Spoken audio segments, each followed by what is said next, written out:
Well, guys, how you all doing? Oh, guess what? It's not Wednesday. I always forget to change this. My bad. Got to keep up with amateur hour, right? Right? There we go. Now it's the right day. Now it's the right day. Now we can actually,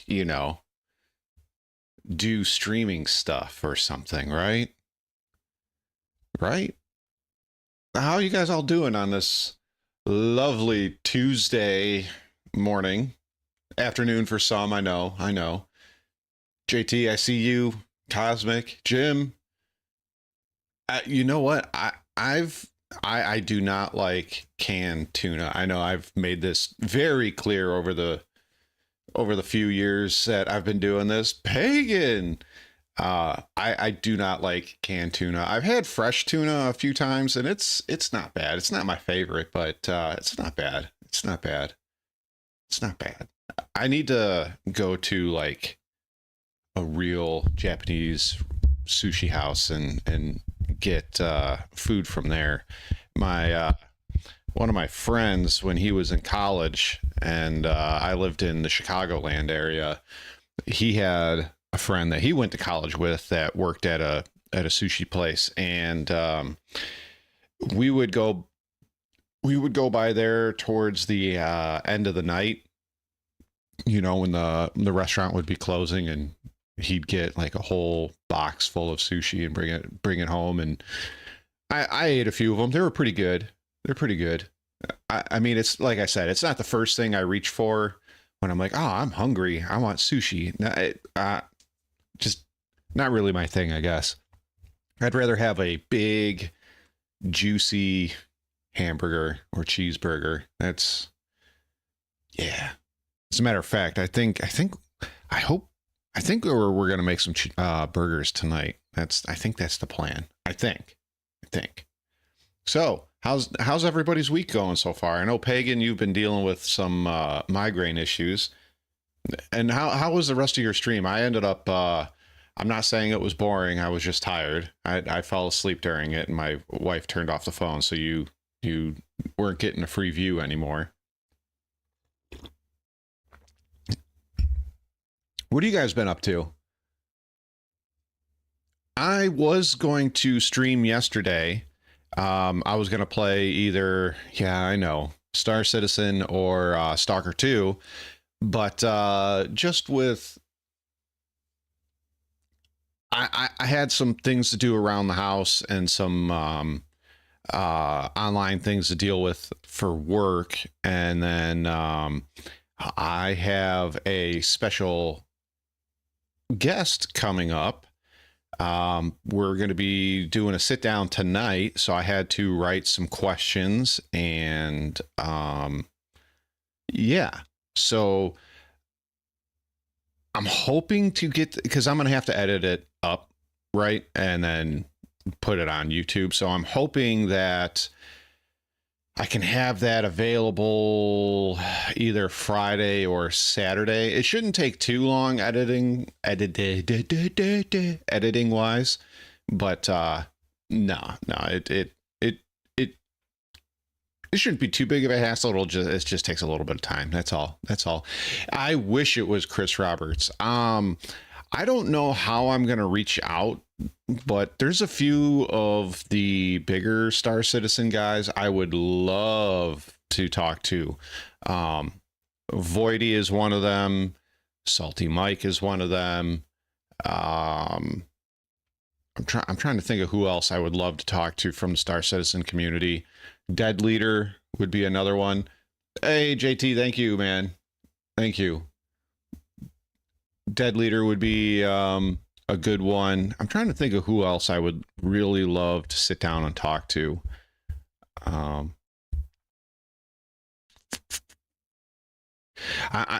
What I would really like is to talk to somebody that's only been playing Star Citizen like a year or less.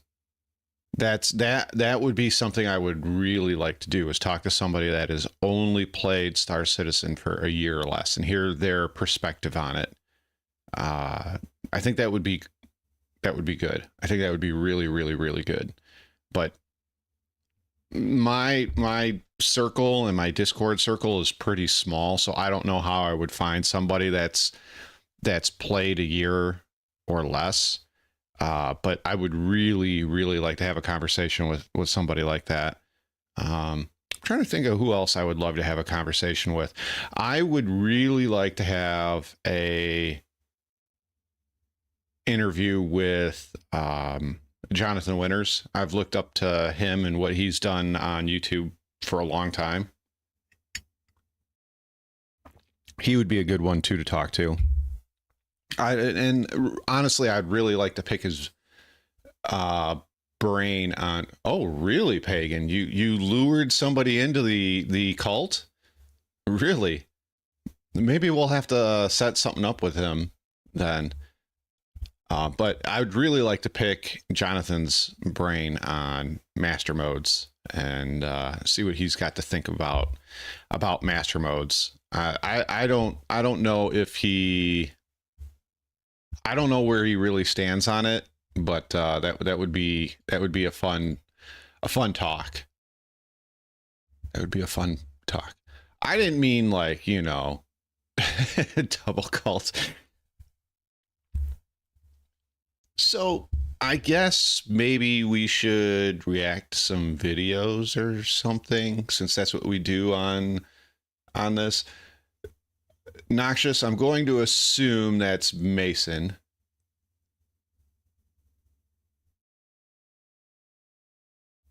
Maybe it's not Mason. Forgive me, Noxious.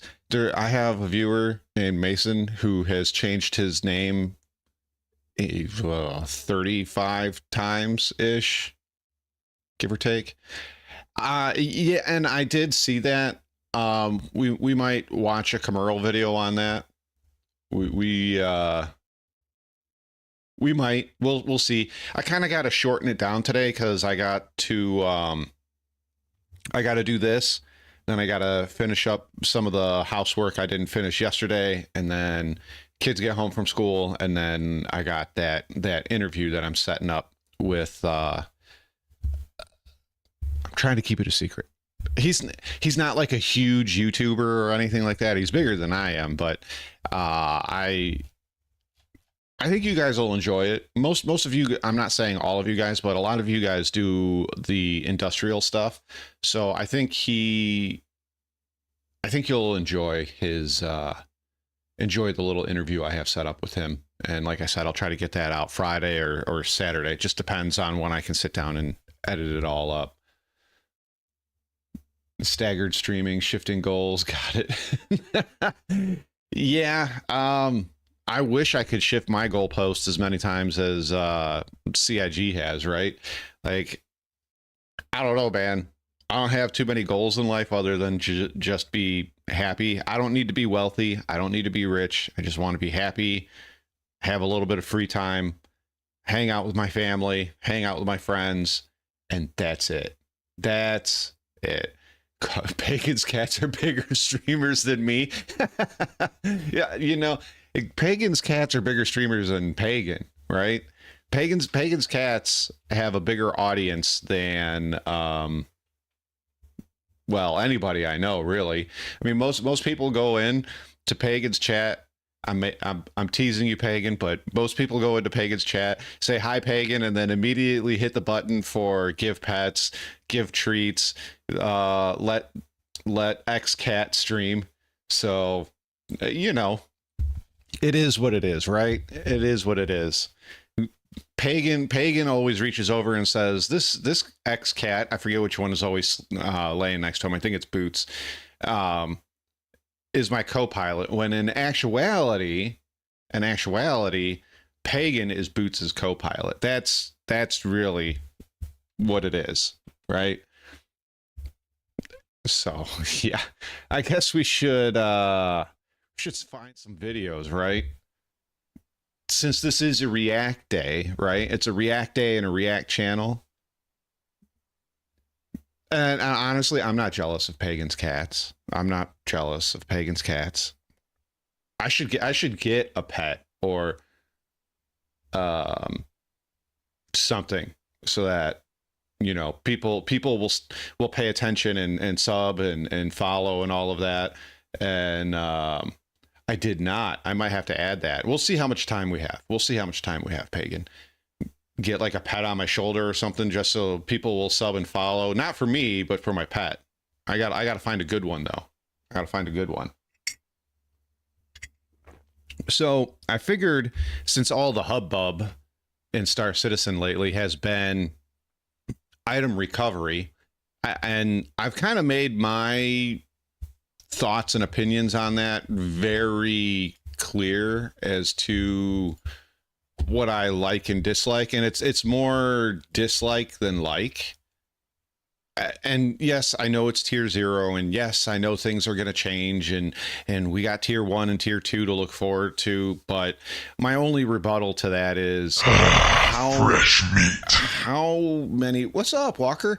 How many things are tier 0 that have been tier 0 for a year, 2 years, 4 years, 6 years, right? So it doesn't really boost my confidence that they're like, oh yeah, but we have tier 1 and tier 2 planned. It really doesn't. Like it really does not. So as I said, we're gonna do a little item recovery, and then we're gonna bounce around between Star Citizen and other things. So yeah, this is by Erad Prime, formerly known as Eradicator, and this is how CIG can balance item recovery tier 0 now for Star Citizen 4.1.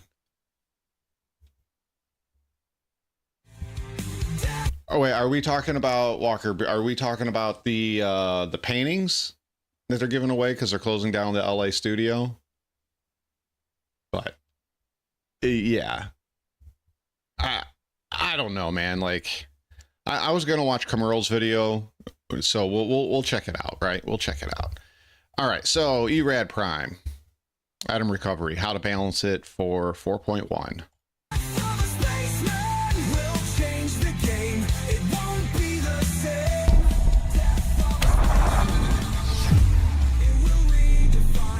With Star Citizen FR 4.1, the fear of losing our count-bound gear will soon be a thing of the past. cloudimperiumgames is introducing Tier 0 of the item recovery system, allowing players to respawn. And I don't like it.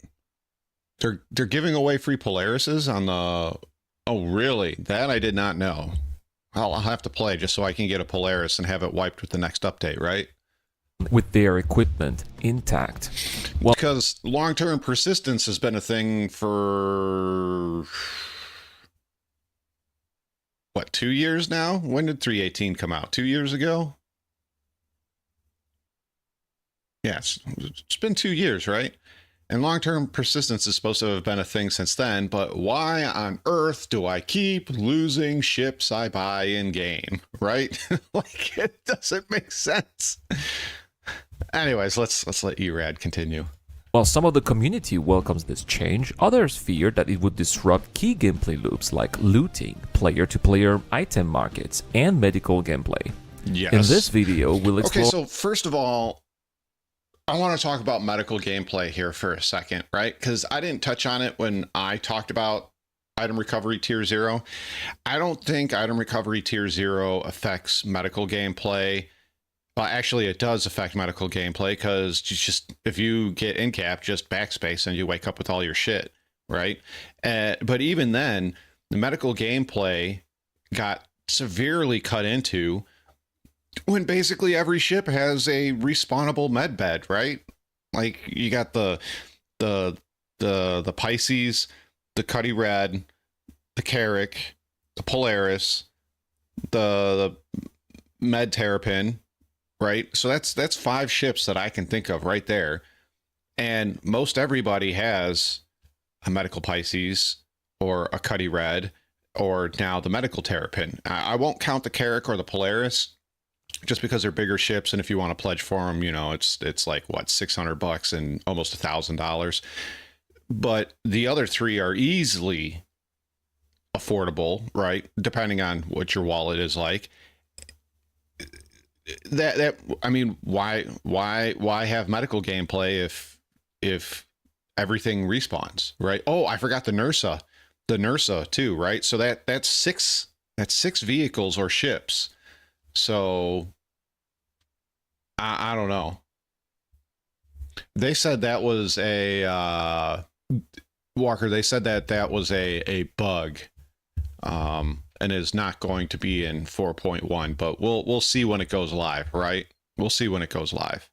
Or how cloudimperiumgames could fine-tune this system to strike a balance, keeping the game immersive and rewarding while ensuring item recovery tier 0 enhances the overall experience. And if you're new to the channel, as always, thank you for coming. Please don't hesitate to subscribe or join our Discord channel. We've got a pretty awesome community at the Rat Club, and we always welcome more people, so feel free to join us.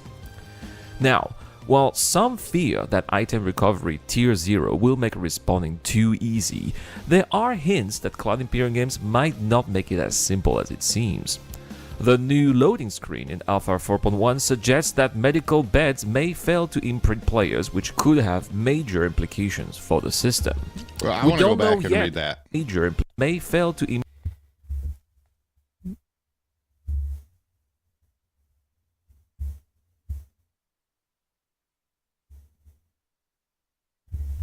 I don't know. This could just be in-game lore crap, right? I don't know. Imprint players, which could have major. But Walker, so once that went, like, I'm not defending CIG, but I'm just stating, I don't want to say facts, but stating what I've seen is ever since that made its rounds on YouTube and through Spectrum, in the next patches, nobody's talked about it. Like nobody's talked about the 5% death tax or whatever, right? And like, look, I'm all for having consequences when you die, right? Daisy, you die, right? Your consequence in Daisy is you 99% of the time you lost all your gear, right? Because you spawn on the beach, you normally die way inland. By the time you get to it, it's either going to have been looted or, well, it's going to take you a long time to get back to it, and you might have to find a safe place and log out. Tarkov, we all know what happens in Tarkov when you die. You have insurance, right? But if it gets looted, it's gone.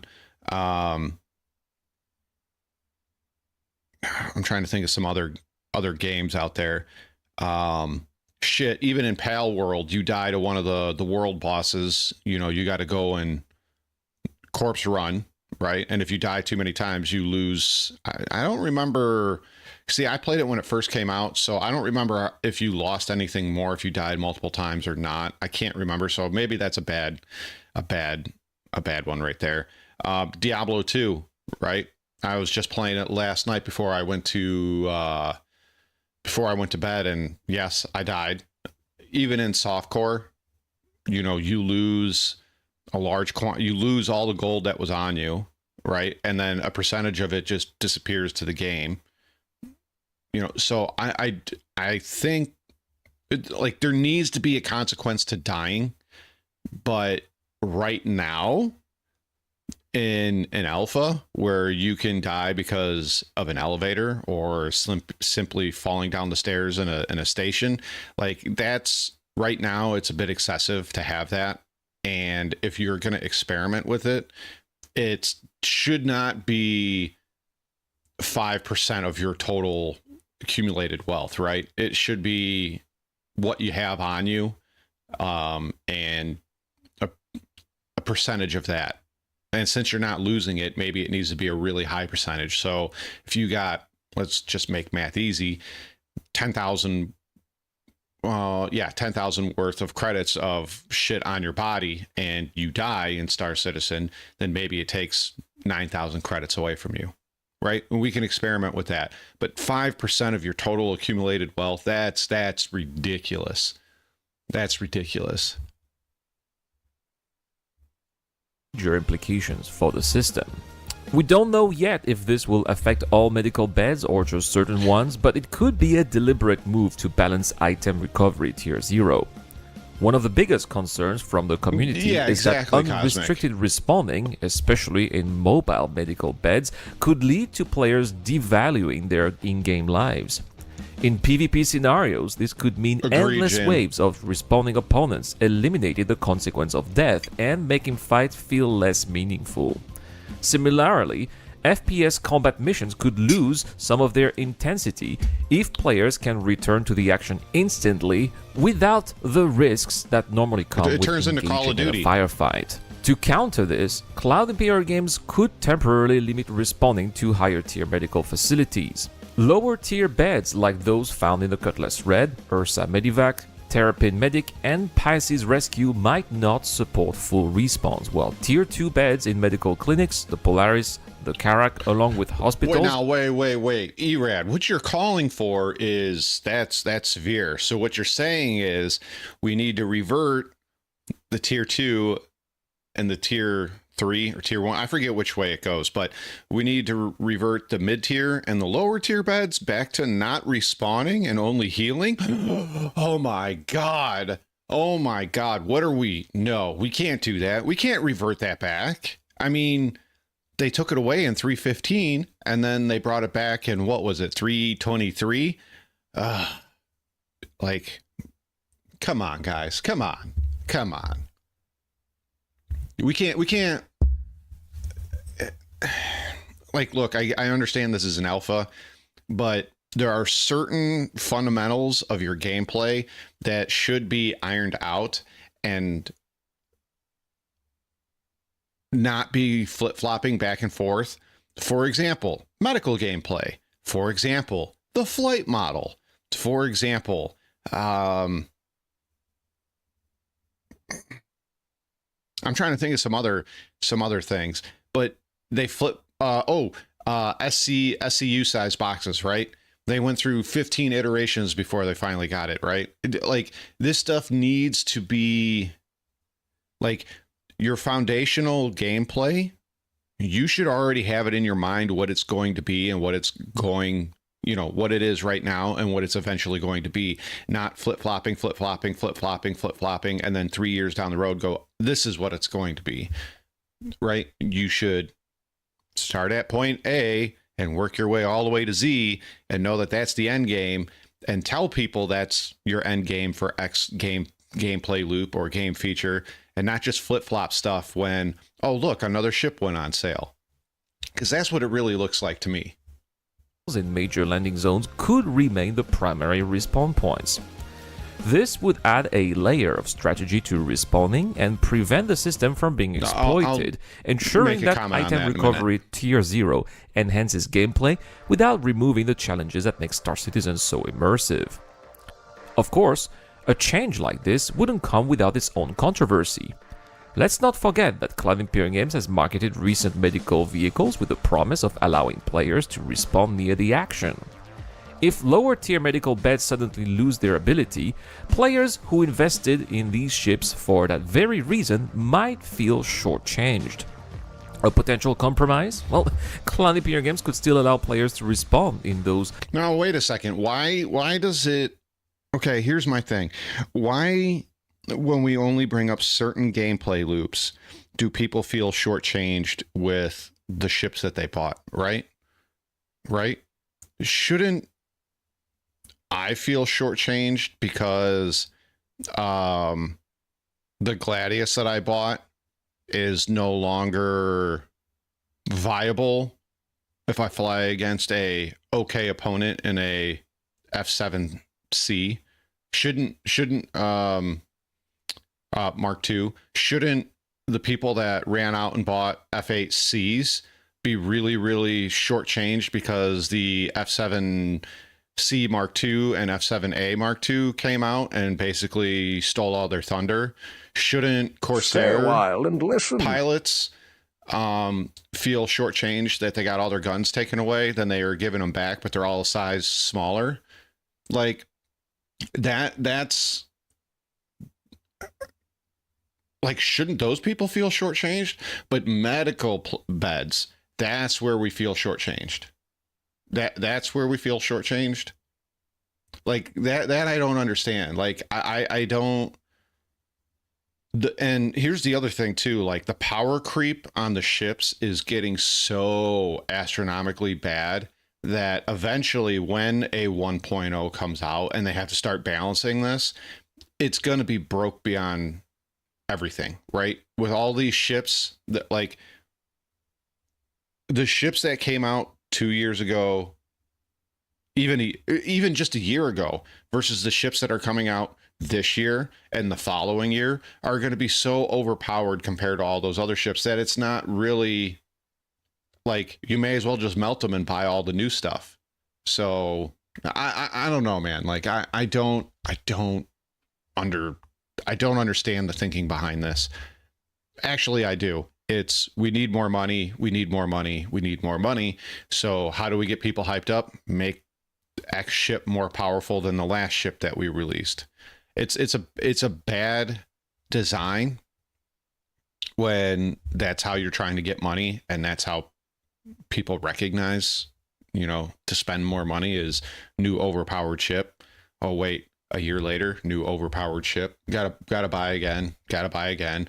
Melt and rebuy. Melt and rebuy. Right? I don't know. It's so annoying. Low-tier medical beds, but with a catch. Instead of reviving fully geared, players could return in just their underwear or a basic white undersuit. This would create a real incentive to avoid reckless deaths, as players would need to scavenge for gear on the battlefield before jumping back into the fight. Now, so he wants it just the way it is right now, okay? what about account-bound equipment? I think that the simple and elegant solution here would be to return those to the player's designated home location.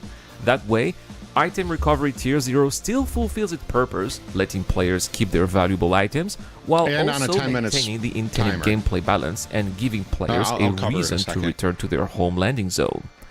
This way, players... Okay, so I don't mind that concept at all, but I think it needs to be on a 10-minute reclaim, like a reclaim as well. So if you're wearing your subscriber gear, right, and you get killed, you don't immediately respawn with it on, and you don't lose it, right? Somebody else can pick it up, but hey, if you reclaim it, well, guess what? You get it back, but it's going to take 10 minutes or 5 minutes, right? Some sort of time penalty needs to be also on there. Not only do you have to fly back to your home location to get it, but it's also like you got to wait a period of time. All right. I'm okay with that. Would still be able to respawn, but the experience would feel more immersive and fair, reinforcing the idea that medical beds are struggling to fully restore fallen characters. But what do you think? Should cloudimperiumgames limit respawning to certain medical beds, or Yes. would the underwear respawn solution be a better compromise? Are there any other ways that we can balance item recovery tier 0 while keeping the game immersive and rewarding? Should we embrace more risk or focus on player convenience? Let me know in the comment section down below. I love hearing your thoughts. And by the way, if you enjoyed today's video, well, don't forget to like and subscribe for more awesome Star Citizen content. Plus, commenting on any video this month, if you subscribe, gets you a chance to earn one of 10 entries of the Wheel of Names for this month giveaway, which is a Super Hornet Heartseeker Mark II. So, yeah, don't miss your chance to win one of the best combat ships in the verse. A huge thank you to Dr. Frobin, Tokar, Narcissus, Deplorable, The turret doesn't work, the ball turret doesn't for work. their amazing You can't put support. anything on You guys it. make this content possible, and I'm so grateful. That's it for today. Thank you so much for watching, guys. I've been Irad. What's all of Wish you guys this? a wonderful day, and I'll see you guys. Credits. Okay, so all right, let's talk about a few things here real quick. Okay.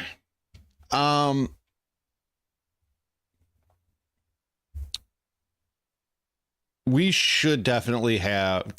Okay, so one of the big things that CIG, I hear from them quite often about, you know, item recovery and why the cosmetics are going to disappear and why they're going to eventually break and all of this is because they don't want item duping to be a thing, right? They don't want item duping to be a thing at all.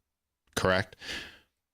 they could do something that video games have been doing this. Meat. What up, Mr. E, aka the Blaze? One thing that they could do is something that multiplayer video games have been doing now going on close to 30 years, is add unique item IDs, right? I can take you all the way back to 1999 and introduce you to Diablo 2, and they all had, every item that dropped in that game had a unique item ID, which is how they found dupers, which is how they found hackers, which is like all of that stuff, right? When people were glitching the game to make Aki rings and things like that. That's how they found everybody. That's how they deleted items off their account. That's how accounts got banned, is because they could track the unique item IDs. Okay? That's how they did it. I would like to see something like that in Star Citizen. If they're that afraid of item duping, you can create a number generator that puts unique item IDs on the required items. Like it's that simple. It's really that simple. Now, as far as if we could go back and redo it all over again, the pledge store stuff, right? Like the guns, the armor, right? All the items that you could buy on there. If you made it cosmetic and, well, skins, that's it, skins. If you could make them skins and apply them onto the item that it goes to, right? So let's say X pink sparkle skin can only go on bearing or weapons, right? Well, then you have to have a bearing or weapon to put that on there, whether it's a pistol, shotgun, P8, sniper, assault, SMG, or then you can make more unique ones like purple sparkle can only go on, X sniper rifle. So then you have to find or buy to put that on there, right? So yeah, that's how you could do it. And they probably would have made more money that way than they would have by selling individual pieces of gear at $10, $15, packs for, 50, 60, 70, 80, $100, right? They would have made more money off of that way. It's amazing to me how these game companies think, right? So I've seen in other games, even free to play or premium games, it doesn't matter, where a skin for $2, right, will bring them in more money than the $20 or $30 or $40 skin. So, more people play your game that have tighter wallets than the ones that can just open up their wallet and whip down $100 on a skin, right? What's up, Ramoyne? How you doing, man? So I don't know. That's how I would handle the pledge store stuff. We can't go back. I mean, like I said, it's like Prometheus and fire, right? You can't go back and take the fire back and put it back where it belongs. It's already out, right? It's already out. We can't do anything about it. And I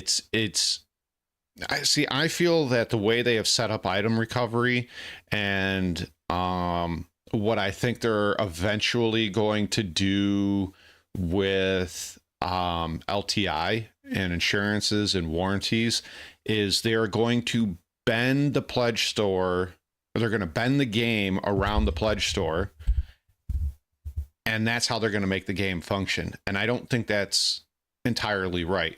Like ships, they're all big purchases, right? Minus a couple, right? They're all big purchases. You should be allowed to keep them in game, and having a penalty for losing your ship, both time and money wise, or even grind. So time, money, and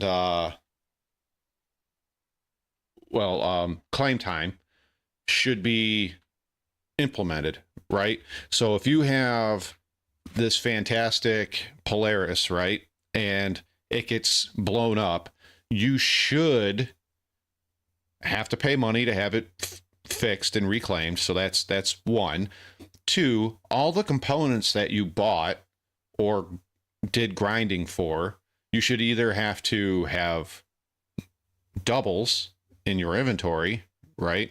Or you should have to regrind or rebuy all of them and install them, right? There should be penalties for blowing up your ship. But that being said, we need to get out of the alpha stage and into the beta stage before we start doing crazy shit like that. Same with Death of a Spaceman. Same with death taxes. Same with rep loss on death.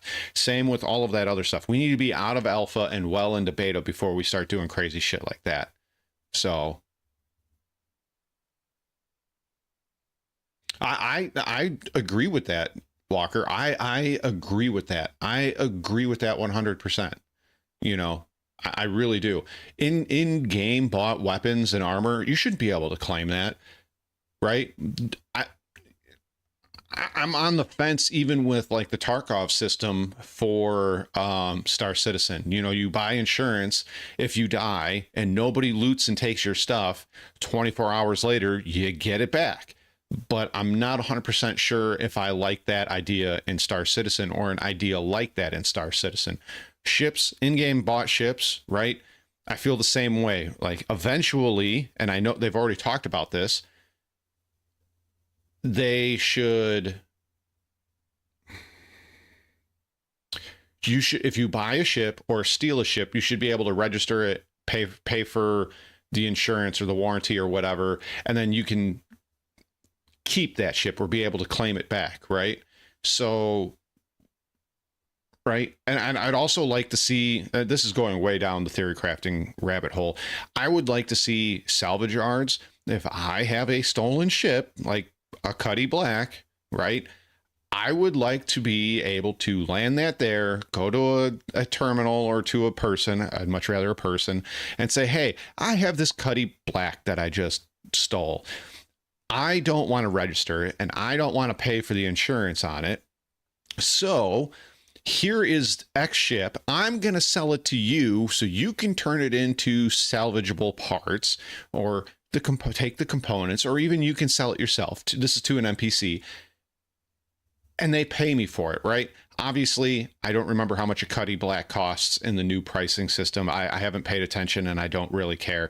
But once again, let's make it a nice round easy number for us to play with, and just say it's $1 million, right? I know that's less than what they were before, and I sell it to them because it's a shady area and they don't want to get caught with it and they're not going to pay full price for it.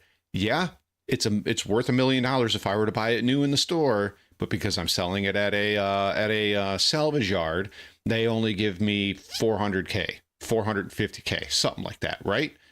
I think that would be great.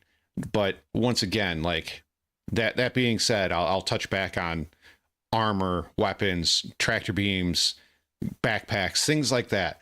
If you buy them in the store, right? I don't mean the online pledge store. If you buy them at Cubby Blast or wherever, like, you shouldn't be able to insure those, right? If you take a bunch of Ninetales armor or pirate armor off of the 890 jump mission or the reclaimer mission, you shouldn't be able to register and insure those and just keep getting them back forever.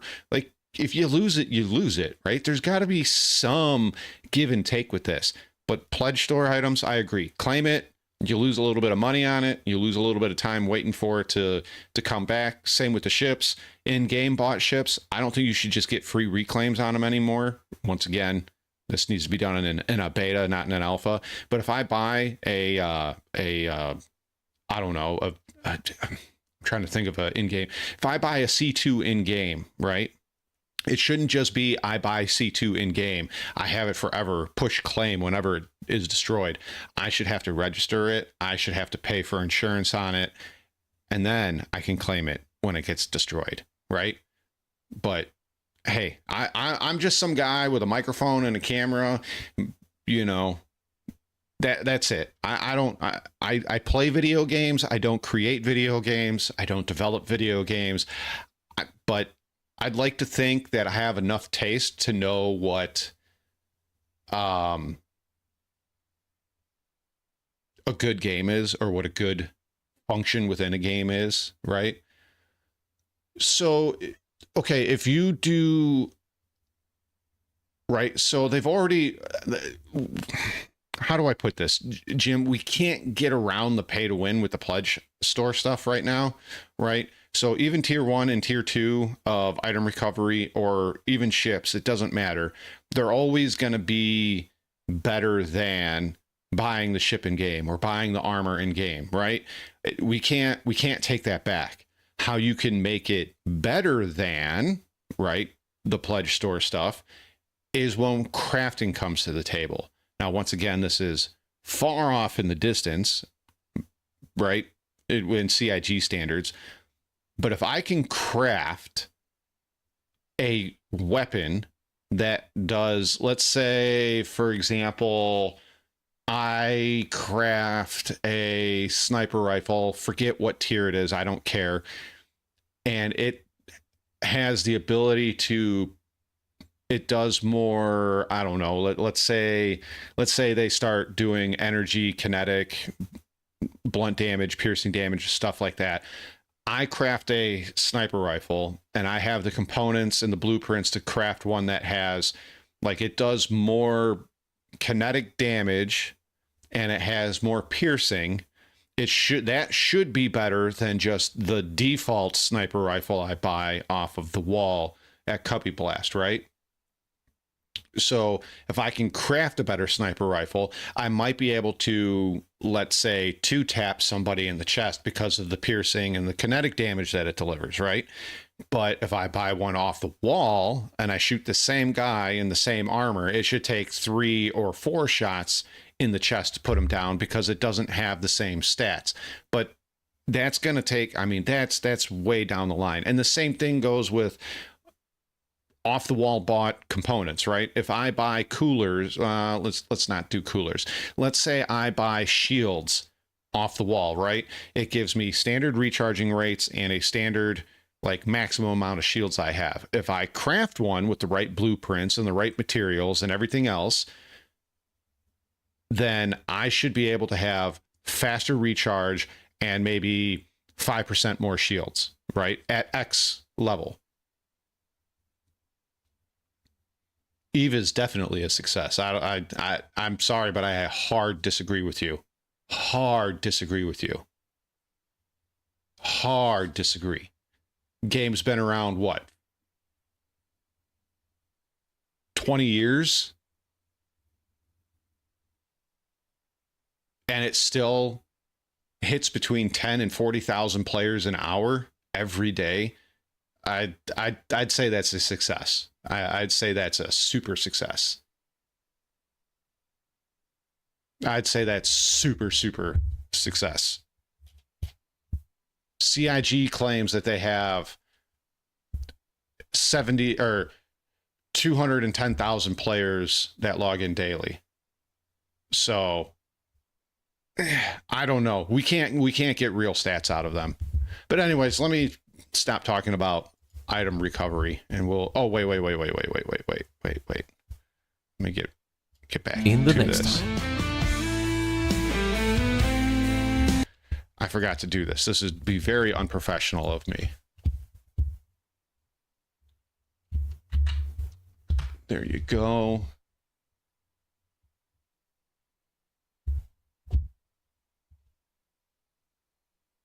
But it still it doesn't matter though, Walker.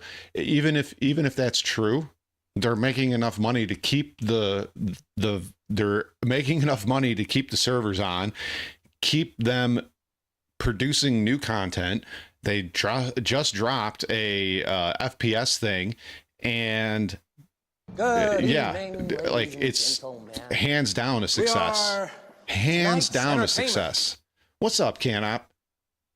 And the fact that people still compare other space games and MMOs to Eve is craziness. It's craziness. but then that means you still need people to buy it, which means people are still paying for it, which then pays for devs, which then pays for new content, which then pays for a completely new game to be added to the game, right? So it's a success, right? Right?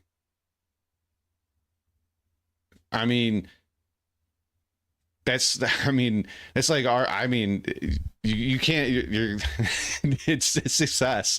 It's a 20-year-old game with people still playing it, and enough are paying for stuff that they're able to keep the server running, and they're able to keep paying devs to create new stuff and even make a whole new game to get added to the Eve universe. Yes, it's their second attempt. I forget what this new one is called, but their FPS game, right? And then because like 9 years ago, they had Eve Dust 545 or 454 or something like that. But like, I don't know.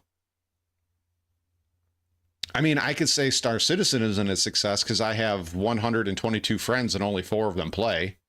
So, I mean, it's kind of apples to oranges, right? I don't know. I'm not trying to like jump all over you, Walker. I'm just saying like you can't say it's not a success if it's been 20 years and nobody, like, it would be totally different. It would be totally different. And I would agree with you if they were like, hey, we're shutting down, we're going to go down to 1 server and we're laying off all but 15 devs and whatnot. But yeah, like, I mean, I still think it's a success. Just like, you know, we can all say World of Warcraft is pretty much a dying game right now, but it was a successful game. You know, we could say the same about we do reverse with No Man's Sky, right? Like, it was shit and now it's super successful game. Every time a new update comes out, tens of thousands of players go back to it. But yeah, it is what it is.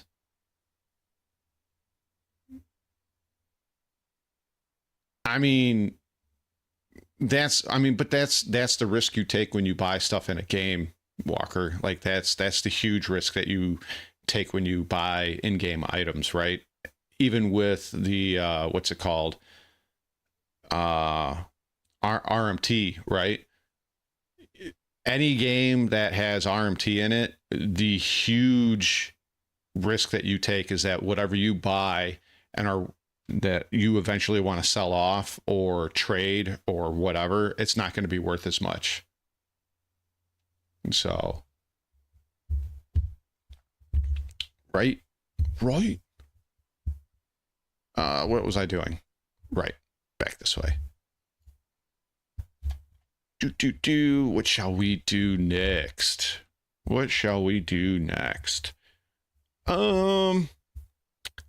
You know what? I like Obsidian Ant, so we'll take a look at this one. And 20 AAA.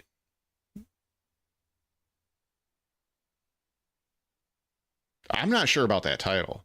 I think he messed this title up, but these are supposed to be indie games, right? So we'll see. I wasn't trying to jump up and down on you, Walker.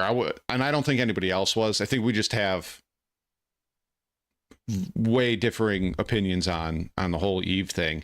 Like, I guess you could say, like, you know, people have written off Warframe, right?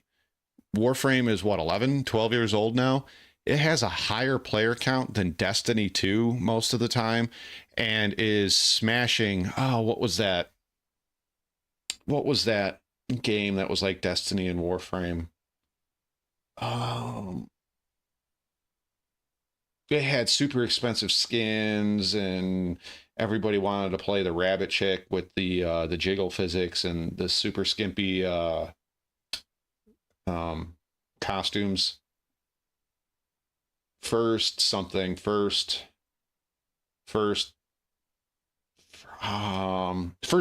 That's it. First Descendant. Like, First Descendant has tanked. Like, nobody plays it versus Warframe and even Destiny 2. It's kind of crazy.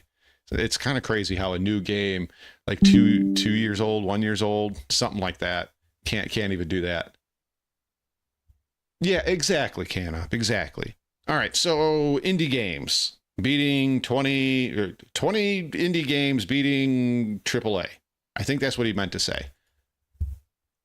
The space game genre is in a remarkably good place at the moment, He's with a little independent loud. developers Back leading that the off charge a little and bit. bringing about some really amazing games that all have some innovative mechanics, stunning visuals, and some really ambitious game design.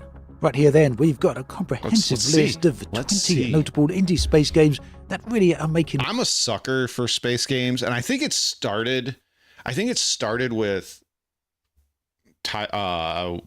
X-Wing, TIE Fighter, Wing Commander, Descent, like that. Like, I don't know. I got pulled into those kind of games, and then it didn't help. Doom, well, it's a first-person shooter. I mean, it's in a sci-fi horror setting. Quake, same thing, right? And all of those games came out at like just the right time in, for me, the early and mid 90s. And same thing. I had just gotten into BattleTech in like 1992-ish, 1991-ish, 1992-ish. And you got MechWarrior 2 came out in the early 90s, the expansion pack, then, MechWarrior 3. So I'm like super into the space sci-fi stuff, right? I can't help it. waves here in 2025. Some of them are released already, they've been around for a little while, others are on the horizon and should be available pretty soon. What's more, many of these really do outshine their AAA counterparts, and in fact this is a follow-up video to the one I've seen spoke Kango. about It looks the kind of collapse of interesting. the AAA space gaming arena. Something to watch out for. I'll link that in the video description if you want to check it out. But here we are in 2025, and the indie developers are really showing how it's done, from seamless planetary landings to... I've been kind of putting I'm not saying all my eggs, because I'm not going to give them any money or anything like that, but I have been very, very, very closely following the Verse project. And the Verse project is kind of what I'm hoping comes out to be... I don't want to say a Star Citizen killer, but very severe and direct competition for Star Citizen. Intense dogfights and cooperative space exploration.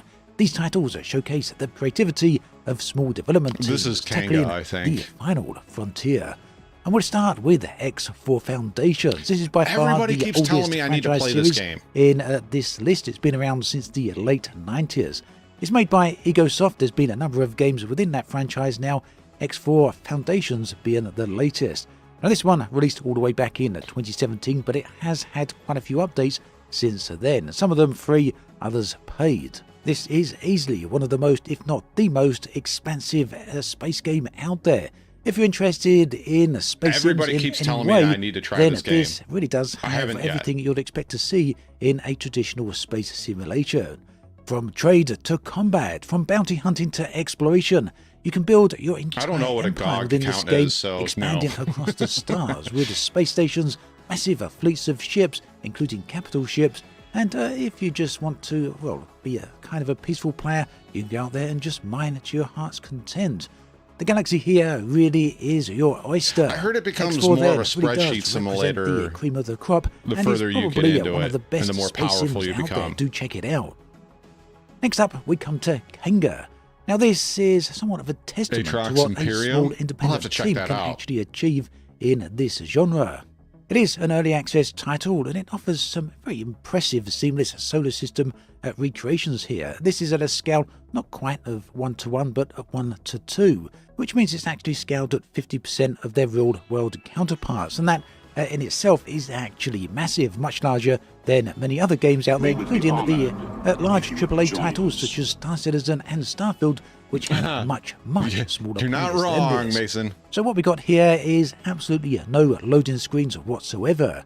Players can freely transition between space and planetary surfaces, exploring Earth, Mars, Venus, Jupiter, Saturn, and their respective Look at that moons. beam gameplay. As a player, you take on the role of a cyborg with human consciousness, transformed into the synthetic body You engage in combat, trading, base building, and exploration across this solar system.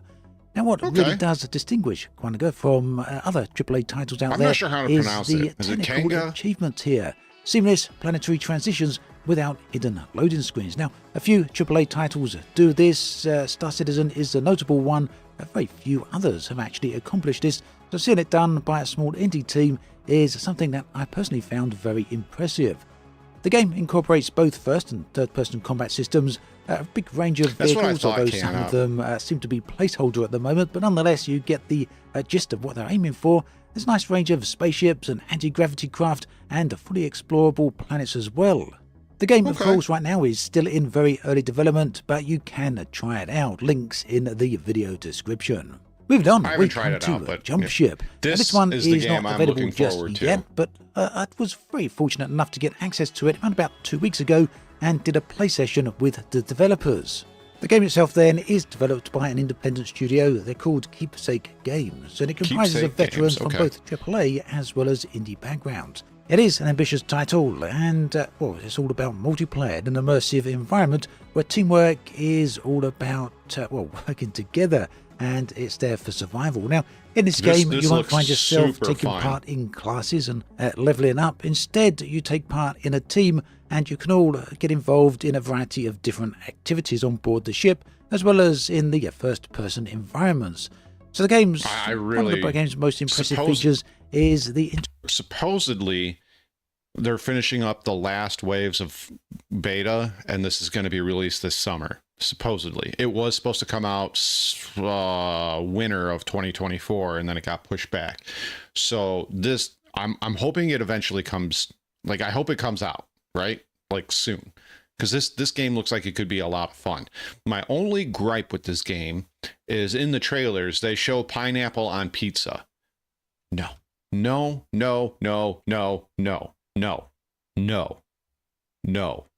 Integration of various different space-based activities. Here, players transition between managing their spacecraft and engaging in on-foot exploration, creating a dynamic I've never heard of GOG. that really keeps teams constantly engaged. So you might want to repair your ship, for example, while the pilot is involved in combat with hostile enemies.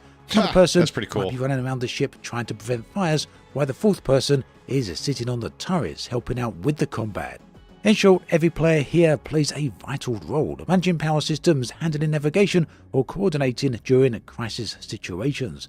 And this generates some genuine tension and some excitement during the challenging encounters. This one is a heck of a lot of fun, and I think it's going to have a lot of potential when it's released.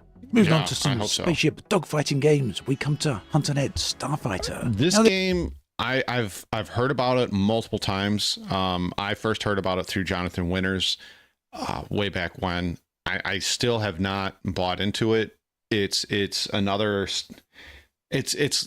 Star Citizen like game, right? I really want to check it out, right? It's got 6 off, all of that stuff. I really want to check this game out. I haven't. This is really a hardcore combat space simulator that prioritizes skill and realism. Steam sucks up a lot of resources on your computer too. It is somewhat of an MMO starfighter that places players in humanity's last civil war, fighting for territory, resources, and key installations. The game features fixed weapons with no aim assist, and this means players really are going to have to properly lead targets, and it also includes some realistic blackout mechanics during those high-G maneuvers. This then is all about some really hardcore combat. Like it could be fun. Now, during the play sessions, players can mine resources, build fleets to support their starfighters, form organizations within factions, and participate in competitive races and war games. Cool. The game's combat system really does emphasize skill over automation, as said, and that creates some intense dogfights, experiences that any players of online shooting games, space combat games have really long desired. Now, currently it's available through backing on the official website or Indiegogo with early access keys. HunterNet Starfighter does promise to deliver the kind of deep space combat that even major studios have often struggled to achieve. So yeah, if you're into space shooters, then you may want to try that one out. Moving on, we come to Remnant Protocol. A game that merges high-intensity space combat reminiscent of classics like TIE Fighter with the I deep love TIE strategic Fighter. elements of base management we've seen in other titles like XCOM. Oh, they beat Blizzard? Players take Nice. charge of a Sanctuary, a covert rebel outpost hidden on the outer reaches of the galaxy. Leading the remnants of a once great force still loyal after the assassination of the Blessed Mother, their goal is to wage a guerrilla campaign against the oppressive usurpers who have seized control.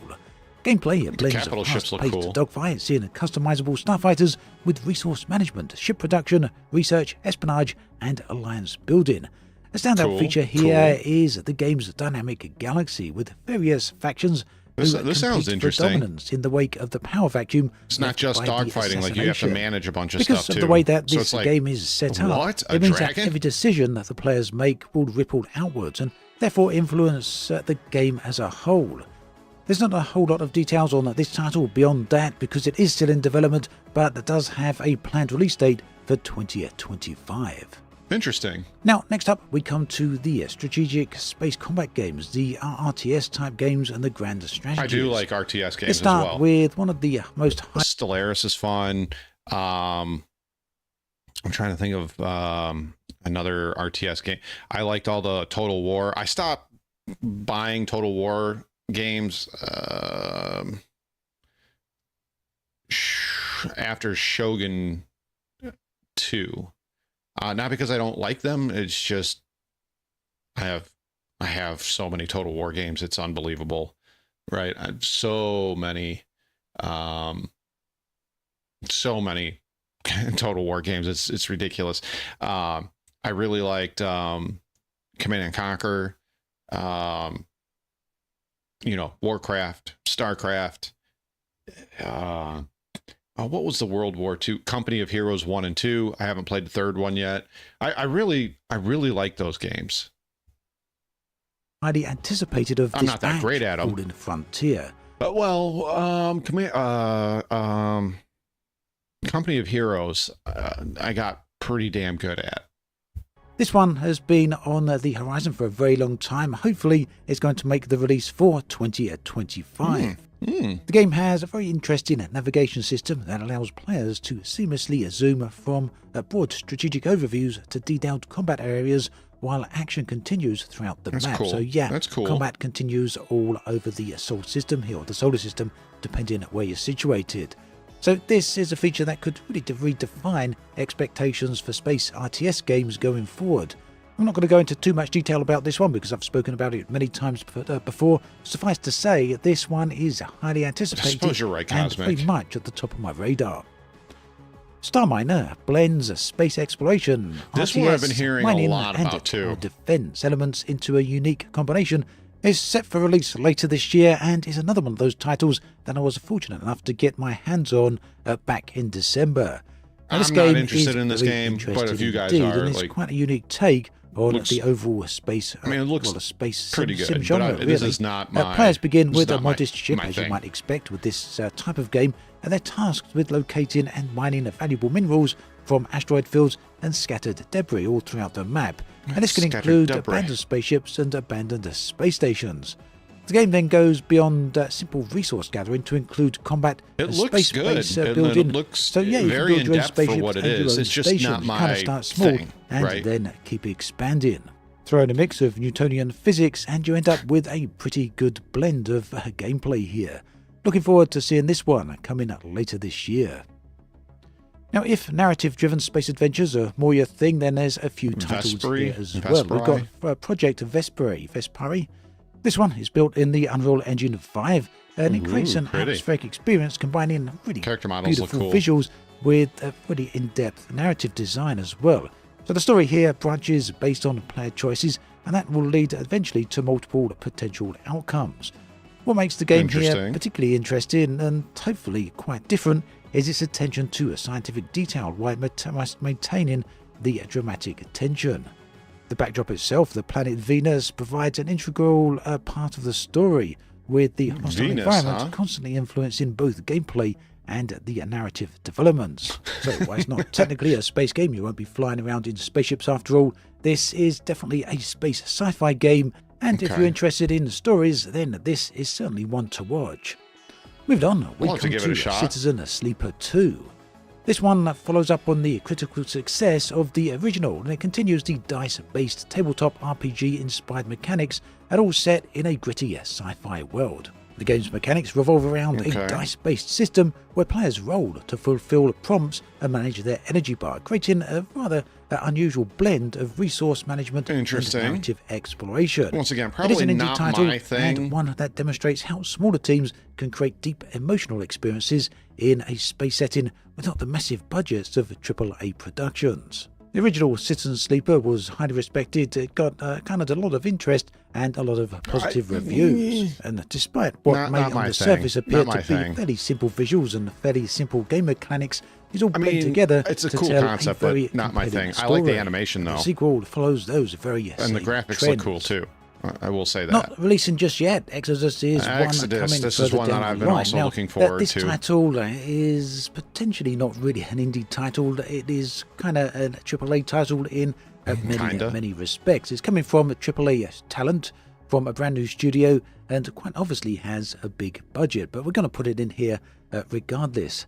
Exodus is an ambitious sci-fi game. It's an action adventure RPG, and it's in development by Archetype Entertainment, a studio composed of industry veterans with some rather impressive credentials. I need to get some The game cats. itself draws inspiration from myths and legends. You know what? I need to convince my wife to let me get a cat, just so I can have a cat. So then that way you guys will, interact with the cat more than me, and I'll get likes and subs and followers for the damn cat and not me. But that's it. I got to do it, like a cat or something, right? I'm kidding, by the way. I'm kidding. Surrounding the enigmatic Elohim, whose influence shaped the game's setting even I think it's single player. Years after their time. This intriguing premise establishes a narrative framework that blends science fiction elements with ancient mysteries. I'm pretty sure this is single player. Time dilation only. is a big part of this game, and it serves as the core gameplay mechanic in Exodus, where time passes differently in various areas of the game world.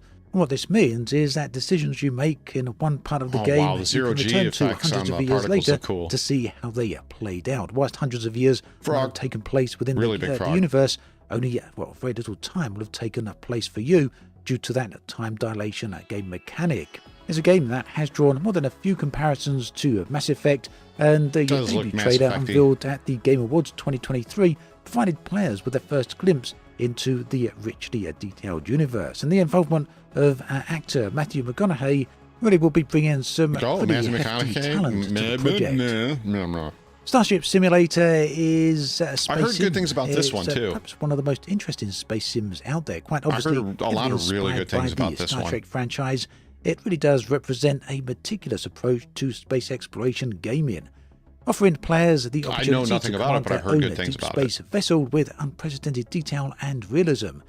Set in a true one-to-one recreation of the Milky Way galaxy, you can discover distant, uncharted worlds throughout your journey. And what really sets Starship Simulator apart from other space games of this type is the focus on complete ship accessibility. Here, players can enjoy unrestricted access to absolutely every deck of their Magellan-class deep space exploration vessel. And think here in terms of having your very own USS Enterprise. Ship systems are fully simulated, and that requires players' interaction and management throughout voyages. This attention to detail then extends from navigation and propulsion to life support and scientific equipment. It really does give a comprehensive simulation of what operating an interstellar vessel might be like. If you've ever wanted to be a Captain Picard, then here's your chance. Again, this one is still in active development, but it's coming along very well indeed. Starship Simulator is an upcoming space sim, and it puts you at the helm of your very own spaceship in a meticulously crafted universe where intrigue and survival challenges await. Now, this is another one of those titles that aims for realistic flight mechanics, and unlike more arcade-style space games, in the fact implements a physics-based flight model that authentically reproduces the challenges and nuances of maneuvering the spacecraft in a zero-G environment. And it's an approach that creates a more immersive and challenging experience that rewards tactical thinking and careful planning. The game also offers various modes to accommodate different playstyles, from mission-based scenarios to more open-ended exploration opportunities. Ship customization plays a significant role here in the overall experience, and that means players asteroid can base looks modify pretty cool. and upgrade their vessels to better suit That's a specific carrack. missions or really just their personal preference. Combat itself is a huge focus and emphasizes strategic positioning and resource management rather than just This pure looks cool. firepower. And that ultimately, the aim here, the developers say, is to create tense encounters that test players' abilities. That's true, Canop. Next up, we come to a 4X grand strategy game. This So one that is was- Beyond that was Astra. It's in the developed by a black. solo developer at Nebula Games and draws inspiration from classics like Civilization, Spore, Star Wars Empire at War, and Master of Orion. It's a title that aims... Star Wars Empire at War. I love that game. They had another game called Star Wars Empire, I think. It's an older game. I think it was DOS. It was DOS or early Windows. That was a fun game. Civilization, honestly, after Civilization 4, the games kind of... I didn't like where they went. It was more cartoony and everything. I didn't like it. But Civilization 1, 2, 3, and 4 definitely I love those games. I love especially Civ 3. Many hours playing with my good friend Alex. If you somehow watch this video, you know who you are. Many hours of playing with my good friend Alex in Hot Seat, and then it always ended the same way, right? Once we got to nukes, it was one of us was betraying the other and nuking each other, right? It's just kind of it was inevitable, right? It was inevitable. to blend the best elements of 90s strategy games with some more modern Not design much, Jim. sensibilities. Not much. So here then, in this game, the players get This the looks cool. ability to design and create a this society called? from scratch and define Beyond every aspect Astra. of your species, characteristics from political to cultural leanings.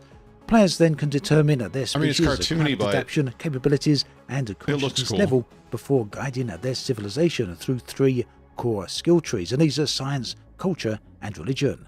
The game employs a spore-like progression system, where players begin on a single planet, exploring their local environment before eventually reaching for the stars. I don't know. This And looks you cool. might expect, with such an idea, it does also mean that you can zoom seamlessly down to the planet's surfaces and focus on city planning, as well as the more macro idea of strategy in space and across the cosmos. Ship customization also Interesting. offers some rather wide range of options here, with I need to go fully get more coffee rotating after turrets this video. and advanced collision systems here, which will hopefully add a layer of tactical gameplay. If you want to test this one out right now, a demo is available It's a on Dyson Steam. sphere. One worth taking a look if you That looks happen cool. to find that this type of That game looks really cool. particularly interesting.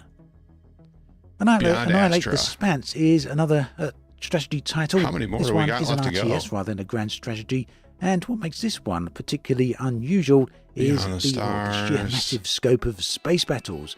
And yeah, that does mean that you can have many ships in your fleets. In fact, hundreds. if Yeah, not exactly, Jim. thousands.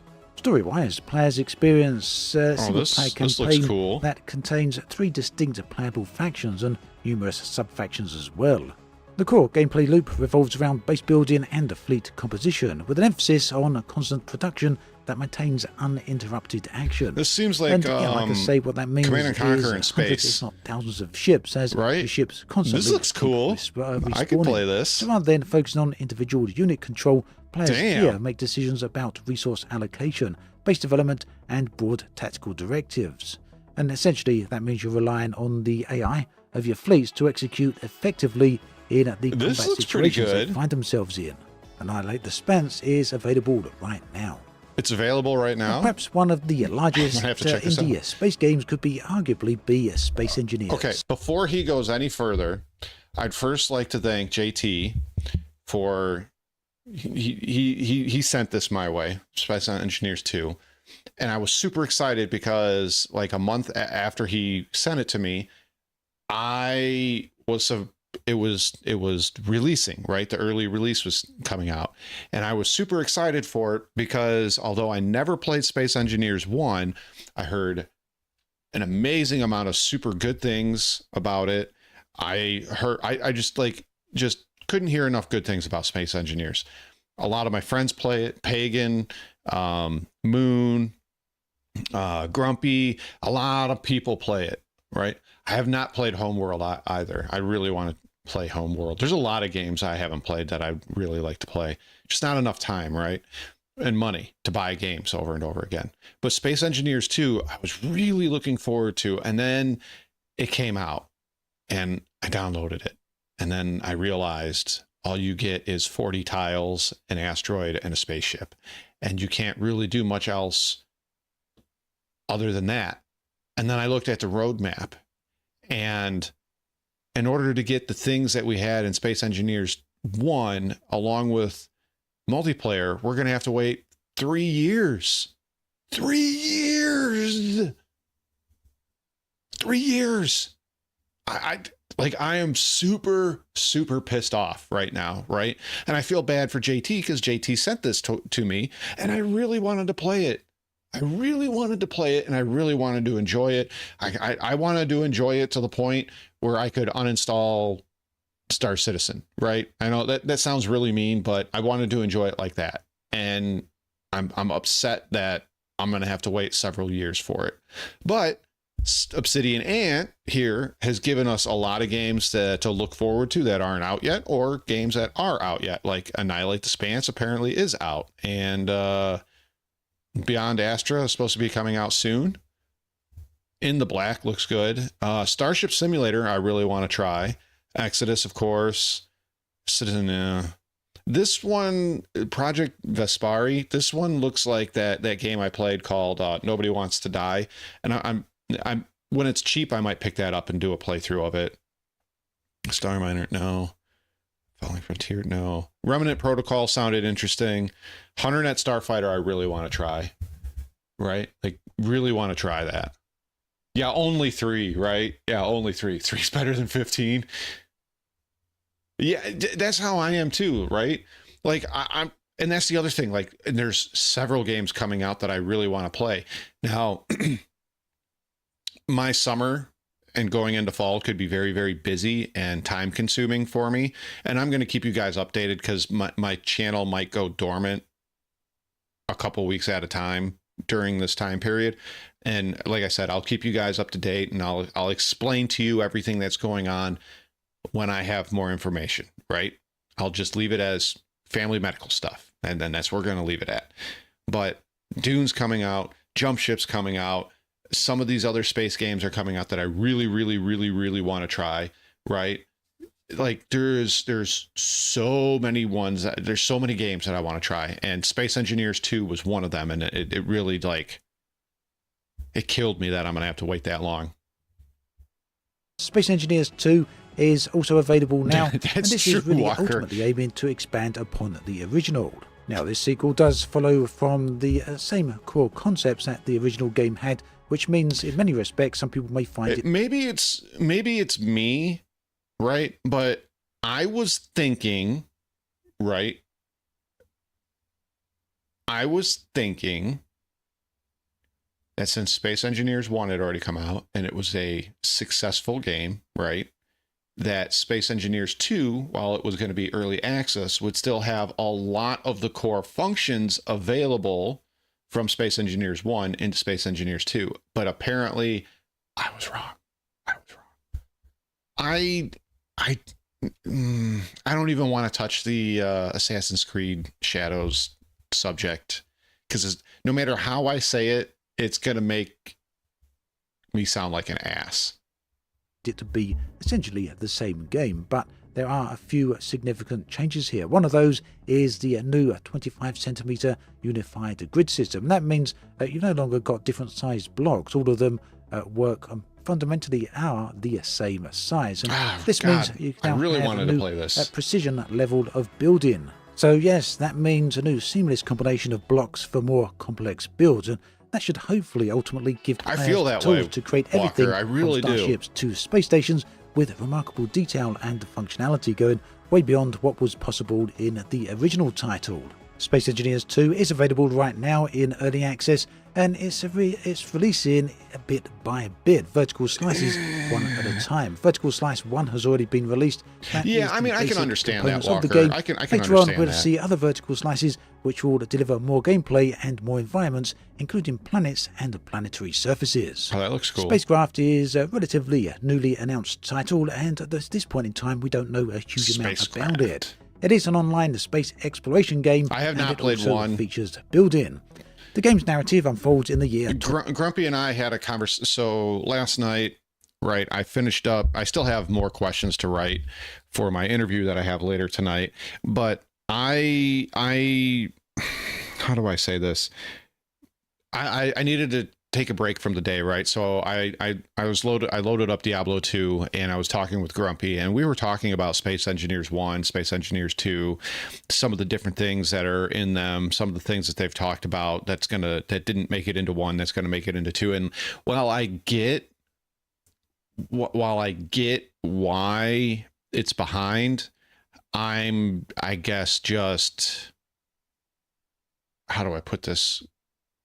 Upset that it wasn't a more fully released early access, right? Like, I don't know about you guys, but I'm getting, and I'm not trying to bash on Space Engineers. I'm kind of just bashing on the whole concept as it is right now. I'm getting sick and tired of the early access shit, because let's take a look at some of the games that I have played or have been interested in that were early access. We got Space Engineers 2, which I haven't checked out, but it's outside of the day one release, right? And it was 40-50 blocks, an asteroid, and a ship that you could play around with. Super disappointing. Star Citizen, I don't think I need to say anything else. The Gray Zone Warfare, like, fantastic idea, terrible game. Terrible game.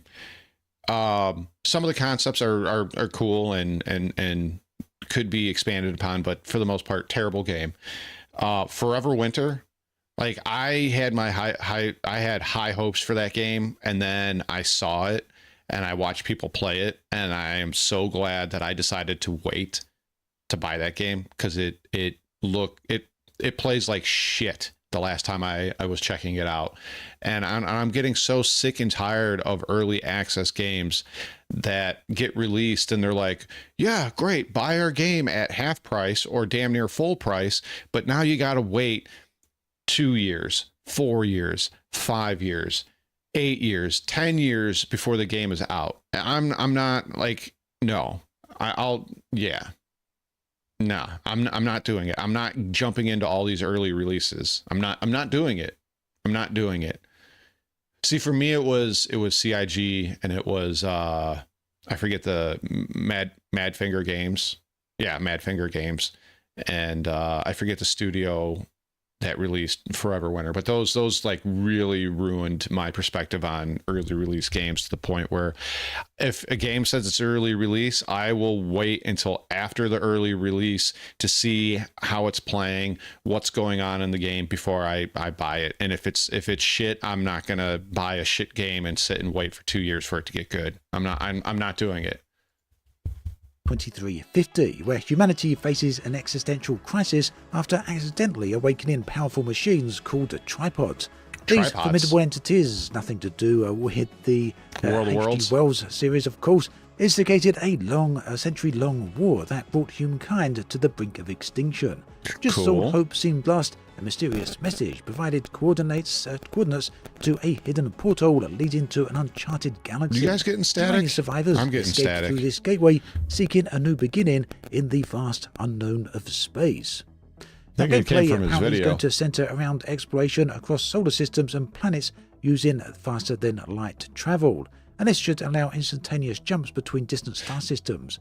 Players will pilot their spacecraft, scan the planets for valuable resources, and discover abandoned space stations and derelict ships that may hold vital supplies or technology. There's also going to be a range of planetary surfaces here involved, where you can also find further resources. So yeah, resource management does form a core gameplay loop here, with players mining raw materials to craft essential items and ship components. And ship construction is highly customizable, allowing for vessels Yeah, it's of basically various No Man's sizes, Sky. from nimble scouts to massive transport ships. Ultimately, it seems the goal here is to create a player-driven Right, Jim. economy. There's a lot of Seems to space be a building and lost- space games a out there lost at the thing moment, these so days. this one hopefully is going to introduce a somewhat new twist. And talking of twists and city building, we come to Beyond These Stars, and this twist is the idea of, well, everything being built on the back of majestic space worlds. Space Hey, worlds look, it's are pretty Minecraft iconic in when it comes to space. space games now, because they go back a long time. My earliest encounter with Definitely these was in the 90s not my style of with game. the Starglider series. So the game's premise here I mean, revolves around the relationship it looks between cool. the settlers on the back of the WoW, Kiwa, and the Interesting space WoW skill- that serves as both skill home tree. and transportation. Players must decide how to interact with this creature, whether to exploit its resources regardless of consequences, or alternatively to attempt to live in harmony, or maybe even find some middle ground between the two. Additionally, players Okay. can attempt to influence Kiwa's Space journey whale. through space. Space although if whale. you try and Walker's the exercise space too whale. much control, Whale. you may find unintended repercussions, both for the whale itself as well as the civilization it carries. Kiwa Yeah, I remember Black traverses and White. through I a played Black and procedurally White, generated universe. first one. I didn't It play the passes second various one. planets that may contain I vital was busy playing resources, something and else here, at the time. Players can establish outposts on these worlds to extract the different minerals. But yeah, you've got to convince Kiwa to remain in the proximity long enough to complete these operations. I mean, it's The a cool game is set to concept, release but later I don't in know. I don't 2025. think this Also, is my style of with game. a scheduled release for 2025 is Capital Command, and this is an immersive space sim that puts players in command of a powerful capital ship that's engaged in I'm calling tactical the combat Galactica. across the far reaches of space. Now, this one is being published by Hooded Horse, who have published many really good titles over the years. This is going to be a somewhat detailed space sim that really hopefully will challenge players to navigate the complexities of space We'll during see. warfare, whilst Maybe. also managing the various systems of the crew on board the vessel. Now, when it comes to the gameplay itself, it seems that movement is going to be quite a key component, and this is because it's somewhat realistic. There's a big commitment to realistic space physics, and this means the ships utilise 6 degrees of freedom, allowing movement in all directions whilst adjusting pitch, roll and yaw to optimise targeting and defensive positioning.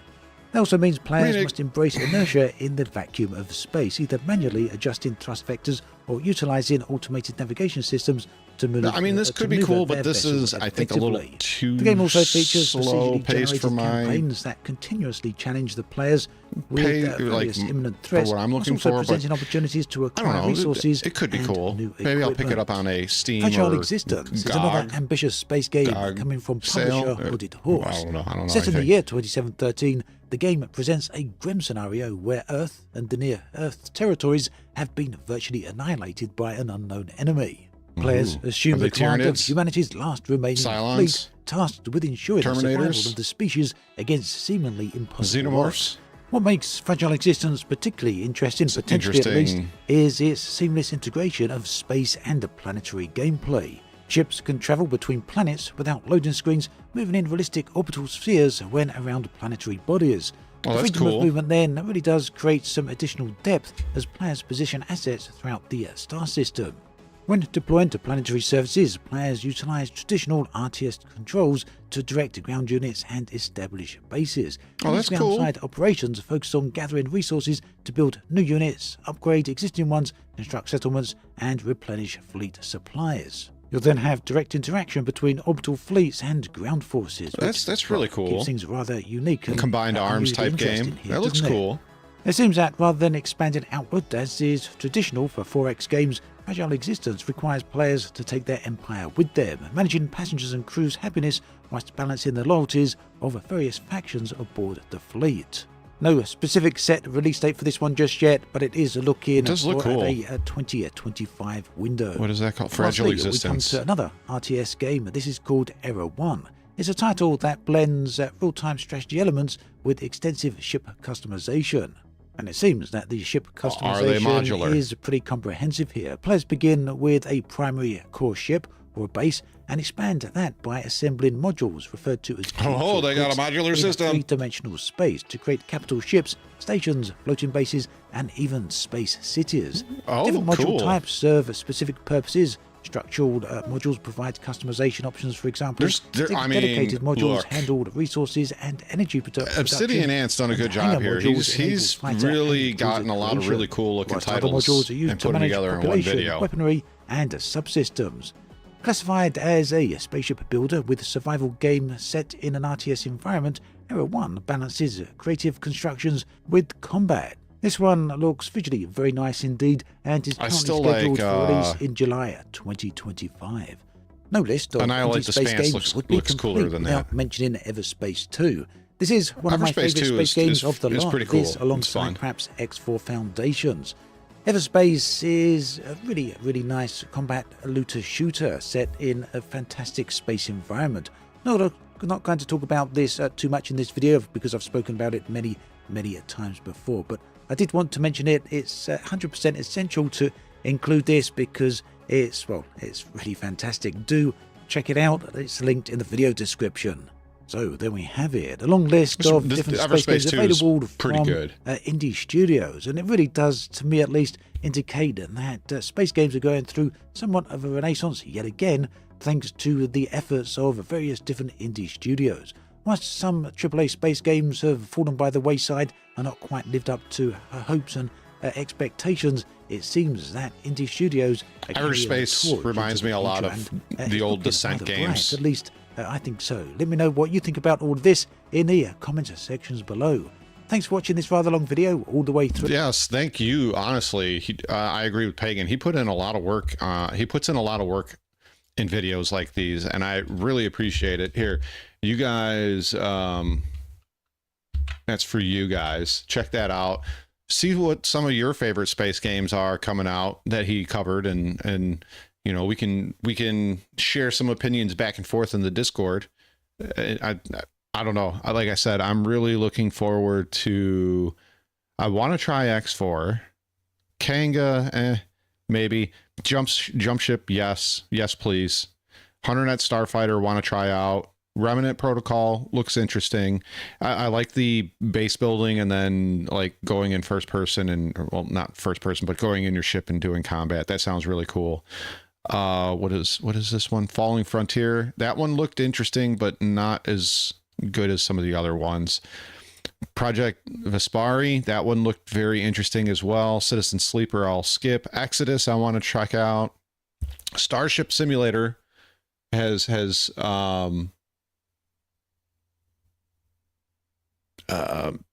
definitely piqued my interest. Into the Black looked interesting. Beyond Astra was actually pretty cool looking. Very cartoony, but very, it looks very Civilization Spore-like to me, and I really like that. Annihilate the Spans. I definitely see myself playing that. Space Engineers 2, we went over that. Spacecraft, maybe. Beyond the Stars, pass. Capital Command, we'll see. It's on the pass side right now. Fragile Existence looks really good. Era 1, maybe. Everspace 2, played it. Really cool game. Really cool game. Starship Sim wasn't that good. Interesting. Yeah, Everspace definitely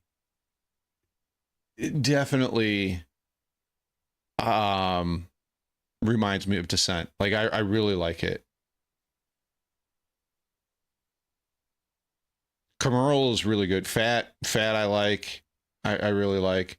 What's another one that I watch? He doesn't drop videos daily, but Casual Geographic, love his videos. They make me smile every time. I really love his videos. And plus you get to learn a little bit about nature, right? I'm going to take a break. Don't leave. I need another cup of coffee, right? I desperately need another cup of coffee. So don't leave. I'm going to give you some music to chillax to, and I'll be right back. Yes, I said chillax.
Oh, look at you guys making friends in chat.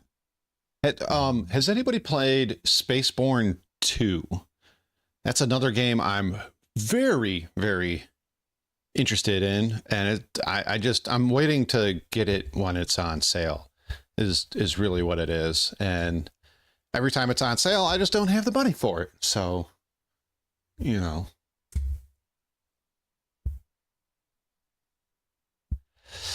Alrighty. Oh yeah, that's what I was gonna search.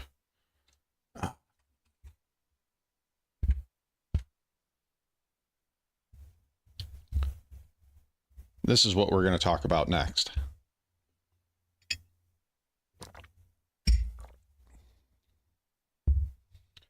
Oh, and as far as the reason why I don't have a cat, we got a big family in a small house, and I really don't have a place to put the litter box where I'm not going to trip and fall over it. So that's really one of the big reasons why we don't have a cat. That and the the vet expenses, food expenses, and everything else like that. And that's really what it comes down to. That's really what it. Yeah. Anyways, Commerl and CIG closed the Los Angeles studio. All right, Commerl, let's go. From the chairman, we are taking No. Hello everyone. Here's an email CIG sent to Chairman Club members last Friday. This is a real email, it's not a joke. Esteemed Chairman Club member, as we push full steam ahead on Squadron 42 and Star Citizen 1.0, we are making some moves literally. As shared in a previous letter from the chairman, we are taking steps to make sure our developers are right where they need to be for the final stretch, which means moving key staff to be closer to their teams and counterparts in other studios. That also means we are saying a bittersweet goodbye to our Los Angeles studio. Jim, damn it. I find this very strange. Thank you. Squadron I appreciate 42 you very much, and Star Jim. Citizen 1.0 final stretch. Come on, Chris. Be serious. Don't tell us. I'm gonna stop Commerl right there. 3 years ago now, didn't Chris move out to London to be closer to the teams to make sure that the game was being produced and it would be produced in a timely manner? And wasn't that 3 years ago? Like 3 years ago? And now we're closing the LA studios because we need to move key people. Like, to me, I'll let Commerl keep cooking on this, but to me, this sounds like we're losing money and we need to save money. That's what I thought. And that's what I think. But I don't know. This to me reeks of we're losing money or we've overspent. Right? Because there's this fallacy in the Star Citizen community that, oh, well, this was the third highest year in Star Citizen history with 105 million, right? That was last year, right? But that doesn't mean that they made money, right? They could have lost money. They could have broke even. They could have made a 1% profit.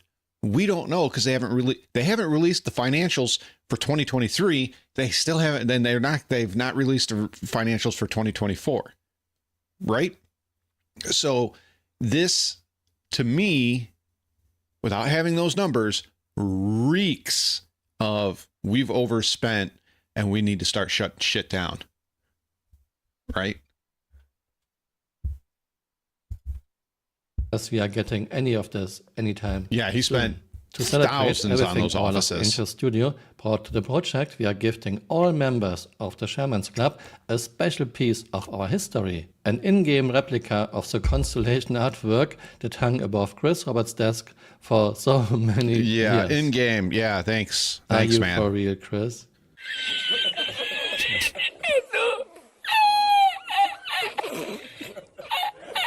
It's a way to honor the office, but guy also always your makes me laugh. unwavering support in helping make our shared universe a reality. A studio relic that sat above Chris Roberts' desk in Los Angeles. And this will be your prize, in-game replica heading your way in Alpha 4.1.0. Thank you very much, Chris. Thank you for nothing. Interestingly, I didn't know that Chris is into German World War II tanks. We have a Jagdpanther, normal Panther, don't know which Ausführung, maybe an A or G, and we have an E100. Here's to the memories, the future, and all the amazing things still to come. Thank you for your continued support, your Sherman Club team. And who do you think you are fooling, Chris? Yeah, sure. Squadron 42 and Star Citizen 1.0 are coming out very, very... Okay. I want you guys to hear me out. All right.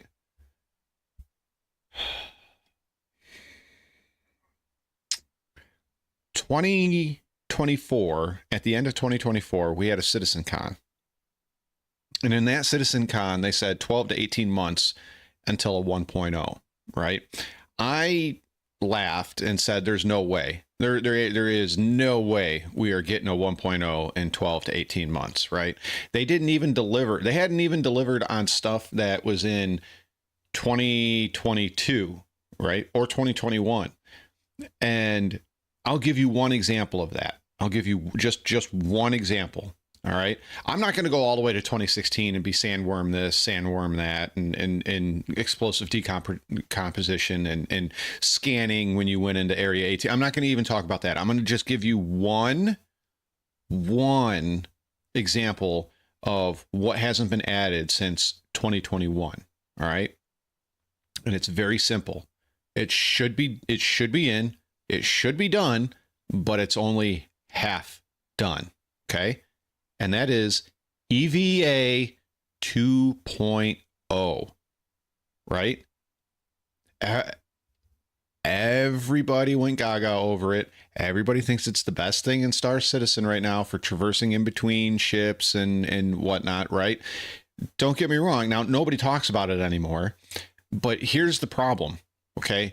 We have EVA 2.0, but we only have half of it, okay? Where's the push-pull mechanics? Where are they? They were shown in 2021, then again in 2022, and then, I'm sorry, 2022, 2023, and then they were finally added in 2024 to the game, but we still don't have the push-pull mechanics. Like that, so it's half done, right? If you can't get things out from 2 years ago, going on 3 years, to be fully complete, do you really expect me to believe that 1.0 with engineering, Death of a Spaceman, five new systems added into the game is going to be done in 2 years? Bull and 1 year to 18 months. Bullshit. Bullshit. It's not happening. It's not happening. I'm sorry. It's just not happening. 3 to 5 years, realistically. Yeah. I see that. 3 to 5 years, realistically. Squadron 42. I don't understand what the holdup is. Actually, I do understand what the holdup is. Okay. Please, somebody in a respectful way, and I will also do my best to be respectful back. How can you sit there and tell me that Squadron 42 is going to be out this coming fall, right? Next fall in 2026, when they don't even have a fucking flight model figured out? They keep changing it. Not only do they keep changing, not only do we go from the legacy to master modes to now we're going into operator modes, but they still haven't figured out surface controls. They haven't figured out atmospheric flight, all this other stuff, right? How is it feature complete? How are we going to get a game in 2 years? In a year and a half, right? You have to think they need to be done with that game 6 months prior so that they can start an ad campaign and get the game out the door, right? At least if I was a game developer, I would want my game done, all the way done, so that way all my team has to focus on is the possible issues on launch day and making an ad campaign. We're supposed to have five for 1.0. Castra, Nix, I forget the other one, Pyro, and Stanton. But yeah, I'm sorry to sound like a complete and utter asshole towards CIG and the people that support CIG. That's not my meaning, right? I want this game. I want it to be a cool game. I want it to be an awesome game. But you can't keep pushing this stuff off and pushing this stuff off and pushing this stuff off. You're getting closer and closer to $1 billion, right? And you still don't have a game to show for it. You really don't have nothing. You really have nothing. Yeah, Tara, thank you. Soon. Remember Chris, 2015 Polygon interview? By the end of this year, This is such a good meme. backers will have everything the original pledged for, plus a lot more, Roberts says. But of course, our intention is that it's a much bigger, more expensive, huger game than I ever considered we could do. This was 2015. In 2025, we still don't even have 10% of the stretch goals. Yeah, go Chris. I feel sorry for the people who lost their job in Los Angeles. Not everyone can just change continents, Chris. Thanks for watching and see you next time. Bye. Auf Wiedersehen. It's called a rear admiral. That sounds kind of nasty, but I am a rear admiral. And this has not aged well at all. This has not aged well at all. So that'll get me, obviously, the finished game, the RSI Constellation, this Millennium Falcon, and maybe I can convince some of my friends like, Spoonie or other Joe to be crew in it. We can go and travel the galaxy together and make funny videos about our encounters. Look at how happy he looks. That'll be pretty fun. I mean, this game looks to be really fun. Now he's angry. So I'm going to go ahead and I think this is what made him angry. So if you want to be in the alpha and the beta for the game that comes out, they're estimating hopefully to have it out by November 2014. Obviously, that's a long time away, but for a project like this, I want them to take as much time as they need and make it as badass as possible and create the ultimate space game with a fully fleshed out universe and mythos. And how do you get ideas out of Chris's head? Hey, you're still here. You might want to join me on Twitter. My Twitter account is Kamurai. I've joined you on Twitter, Kamaro. I am a follower of yours on Kamaro. Oh God. Sorry if I broke any ears with the laugh. That was oh man, that was good. That was real good. Unfortunately, I don't have time to cover some of these longer videos, even though I really want to. We'll do. Here's what we'll do. We'll do one more Star Citizen video, and then I gotta sign off. I gotta eat lunch and get some things done before my kids get home. So, yeah, I know there are certain people in chat. I'm looking right at you. And over here where my chat box is, I'm looking right at you.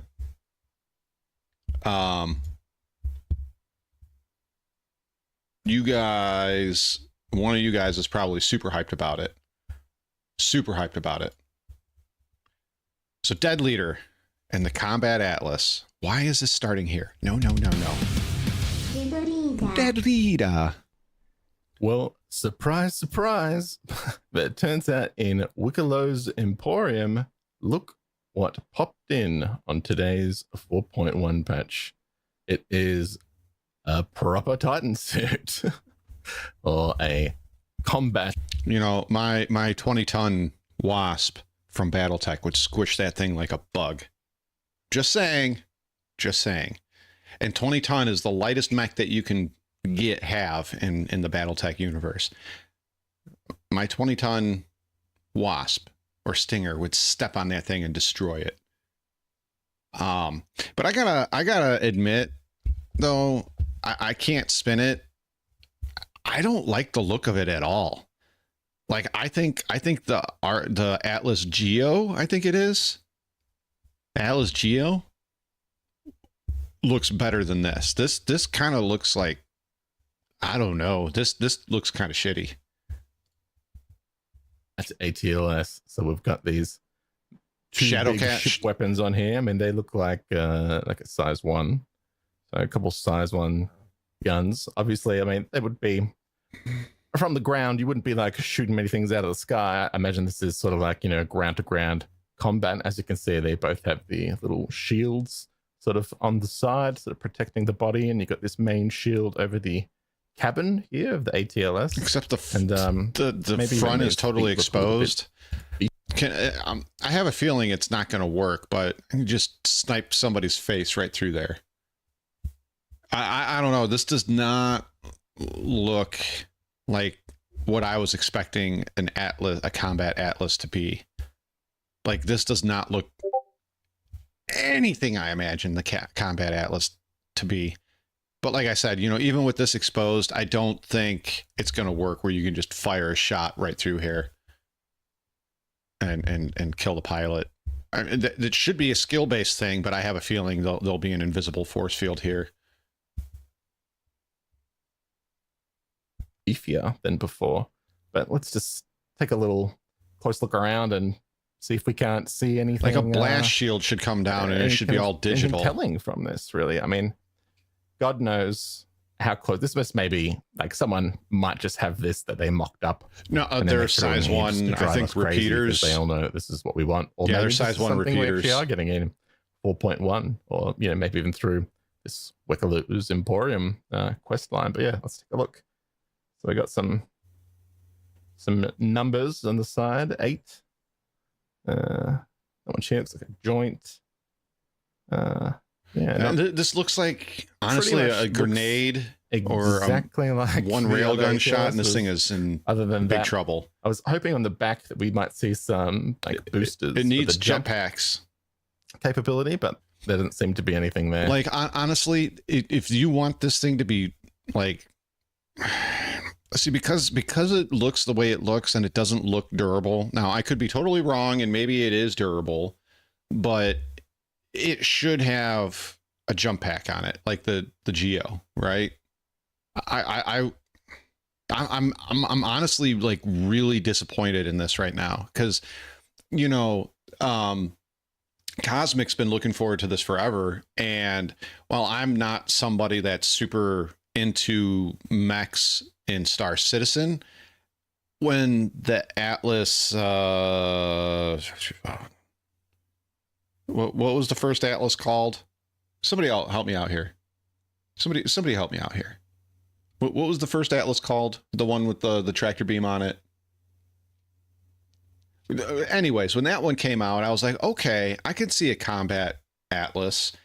And I started imagining it in my head what it would look like. And I'm sorry, but this does not look anything like I was hoping for. Been busy marking ceiling crown. Appreciate you guys keeping on the latest SE updates. Go back to Lurgan. Hey, thanks, Blaze / Mystery. Maybe Hulk smash your Iron Man suit as the assault one. The Argo Atlas. Yes, thank you. I was really, really, really hoping for something more than this, right? I don't know. This just seems very disappointing. And they're probably going to charge damn near $100 for this if it goes to the pledge store. It's just the Atlas.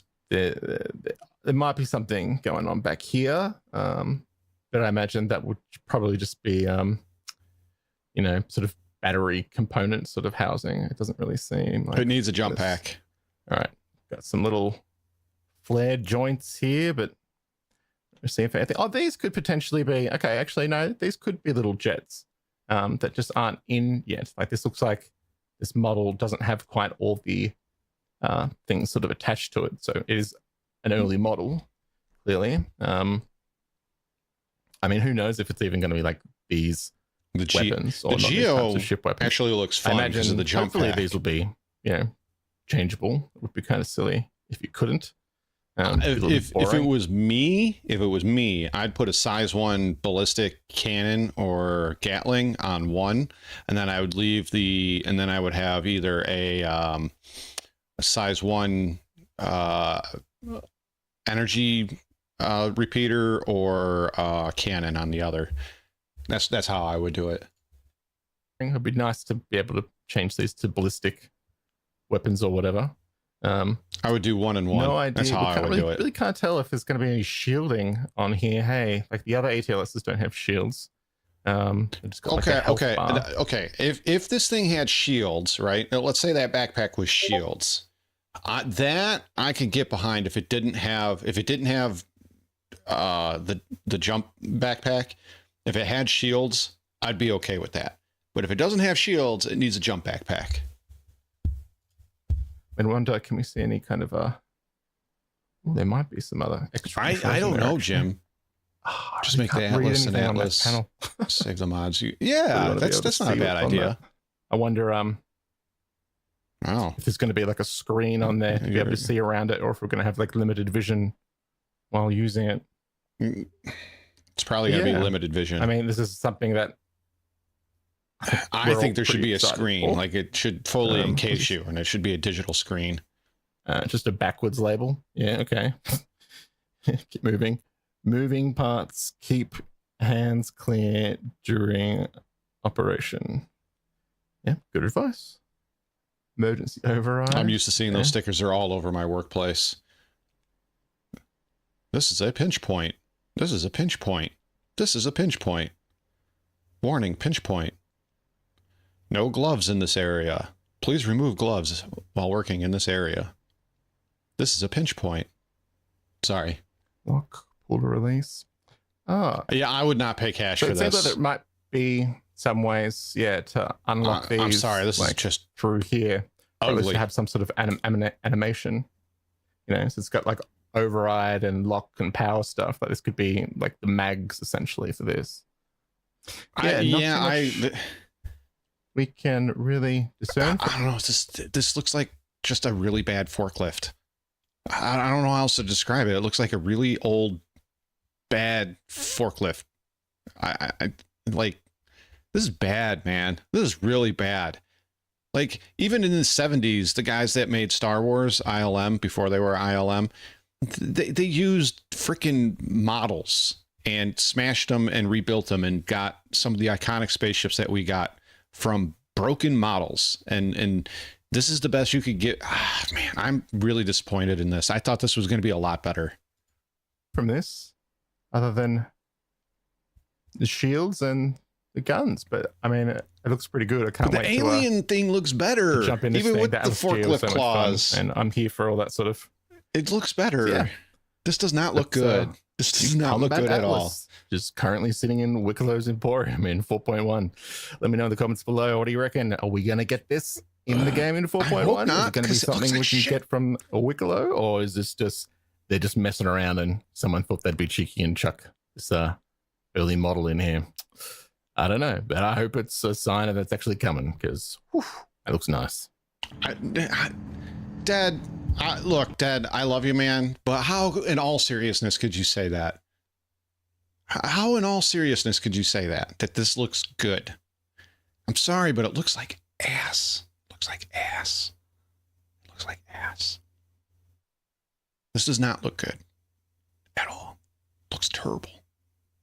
Looks absolutely terrible. I'm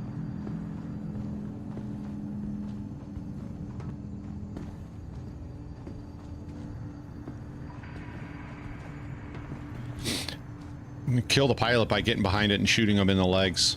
There's no armor in the back. Just decap the pilot from behind. I agree with you, Ramon. Look, like, in all honesty, it's seriousness. Like, in all honesty, am I being too harsh? Because I think this thing looks ugly and barely functionable. Like, that's what I think. I think it looks ugly. Right? I think this looks super ugly. I think it looks terrible. I think the design is terrible. I like everything about this suit just screams terrible to me. Like, that's funny, Walker. Like, I don't like this at all. Am I being too harsh? Like, am I being too harsh? Like, I don't. And the fact that, like I said, if this goes into the pledge store, it's going to be $80 to $100. Just watch. It'll be $80 to $100. And what's disturbing to me is people will buy it. People will buy it. And I think it looks awful. That would be pretty funny, Ramon. That would actually be really funny. And then you'd have to use the original Atlas to pick it up and put it upright, right? Thanks, Dead Leader, but I'm sorry, I disagree with you. I don't think it looks good at all. I think it looks terrible. I think it looks absolutely terrible. I think it looks terrible. Oh man, I could see them doing that. A combat variant, one without the jetpack and one with the jetpack, and they're going to charge more for one than the other. I can definitely see them doing that. Wait, the Tumbril Storm can't drive anywhere? What do you mean? Expand on that there, Jim. Expand on that one there. I'm going to switch scenes because we're going to end this here very, very shortly. Expand on that.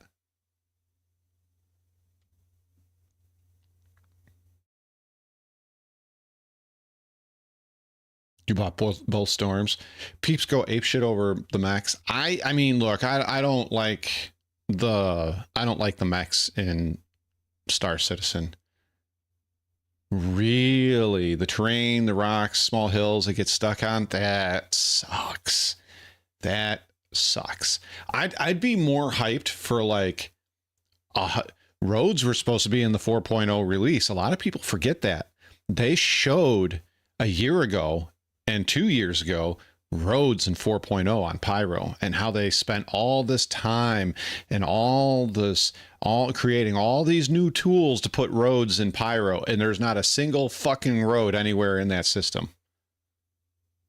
You bought both ironclads. The iron, like, I'm interested in the assault version of the ironclad, but I could not pay $200 for that. Or $500 for that. I'm sorry. Realistically, if I was going to spend $500 on a video game, I'd go buy a PlayStation 5 and give it to my kids, right? Because they're still playing with PlayStation 4. Okay, look, I have a lot of PlayStations in the house. They play on, and they play a variety of games on all of them. I have a PlayStation 1.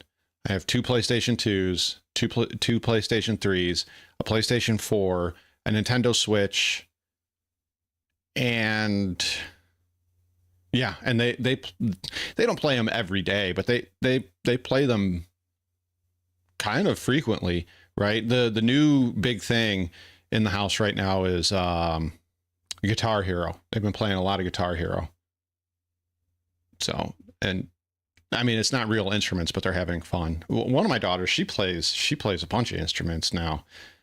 Tuba, sax, keyboard. Yeah, she's playing a lot of stuff.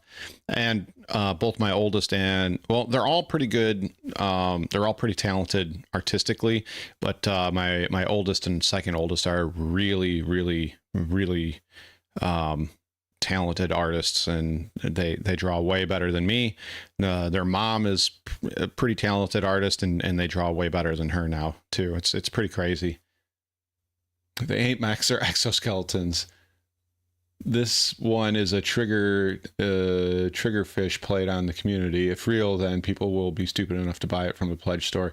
I agree. I agree. Yeah, you're right, Pagan, but I can't look, I'm already in pretty deep on this game.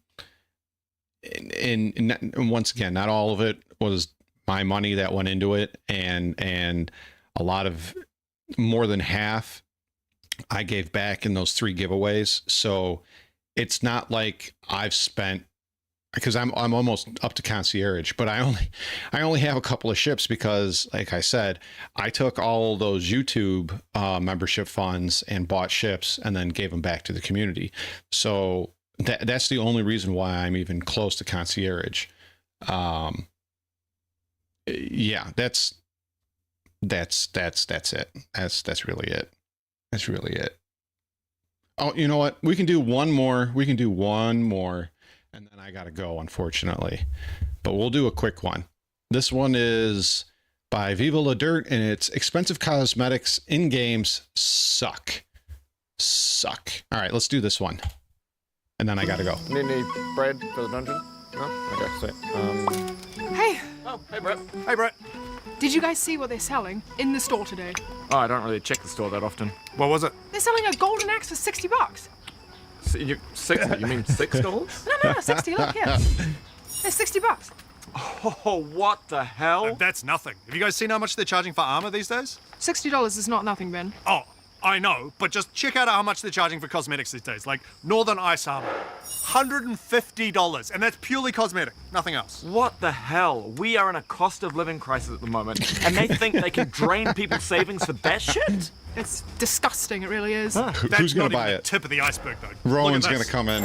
Wraith General Armor and Sword, $250. That's unlockable in the game. Oh, yeah, but this one is slightly different. Yeah, and I guess because it's slightly different, you can charge $250 for it. Why not? That's dubbed more That's triple. Triple the base game cost. How is that legal? That's theft. You guys want to see the most expensive one? There's something more expensive. This is like going Check through this out. the pledge store on CIG. The Legion of Fire Armor. That with looks a price fucking tag cool. of, I don't know, 500 real world dollars? What have you done, Ben? Like, this is ridiculous, right? Like, how am I There's always supposed to that be guy. able to afford rent tomorrow, or buy food? It doesn't make any sense. If you compare this to the Northern Ice armor, like, personally, I would price the Legion of Fire armor around this range, and then price this armor around the range of the price of this golden axe. Oh, fuck off, Ben. And you guys haven't even seen the collector's bundle yet. Like $450 for this crap. Are you kidding me? Should we just... And guys, don't even get me started on this shit. We probably do get through the mobile without them, to Not be worth honest. the price, like, at all. No, that's me. Guys, Oh, I haven't wow. even shown you my mounts and my sweet horse armor. It cost heaps. We gotta go back. Go back. That was really good.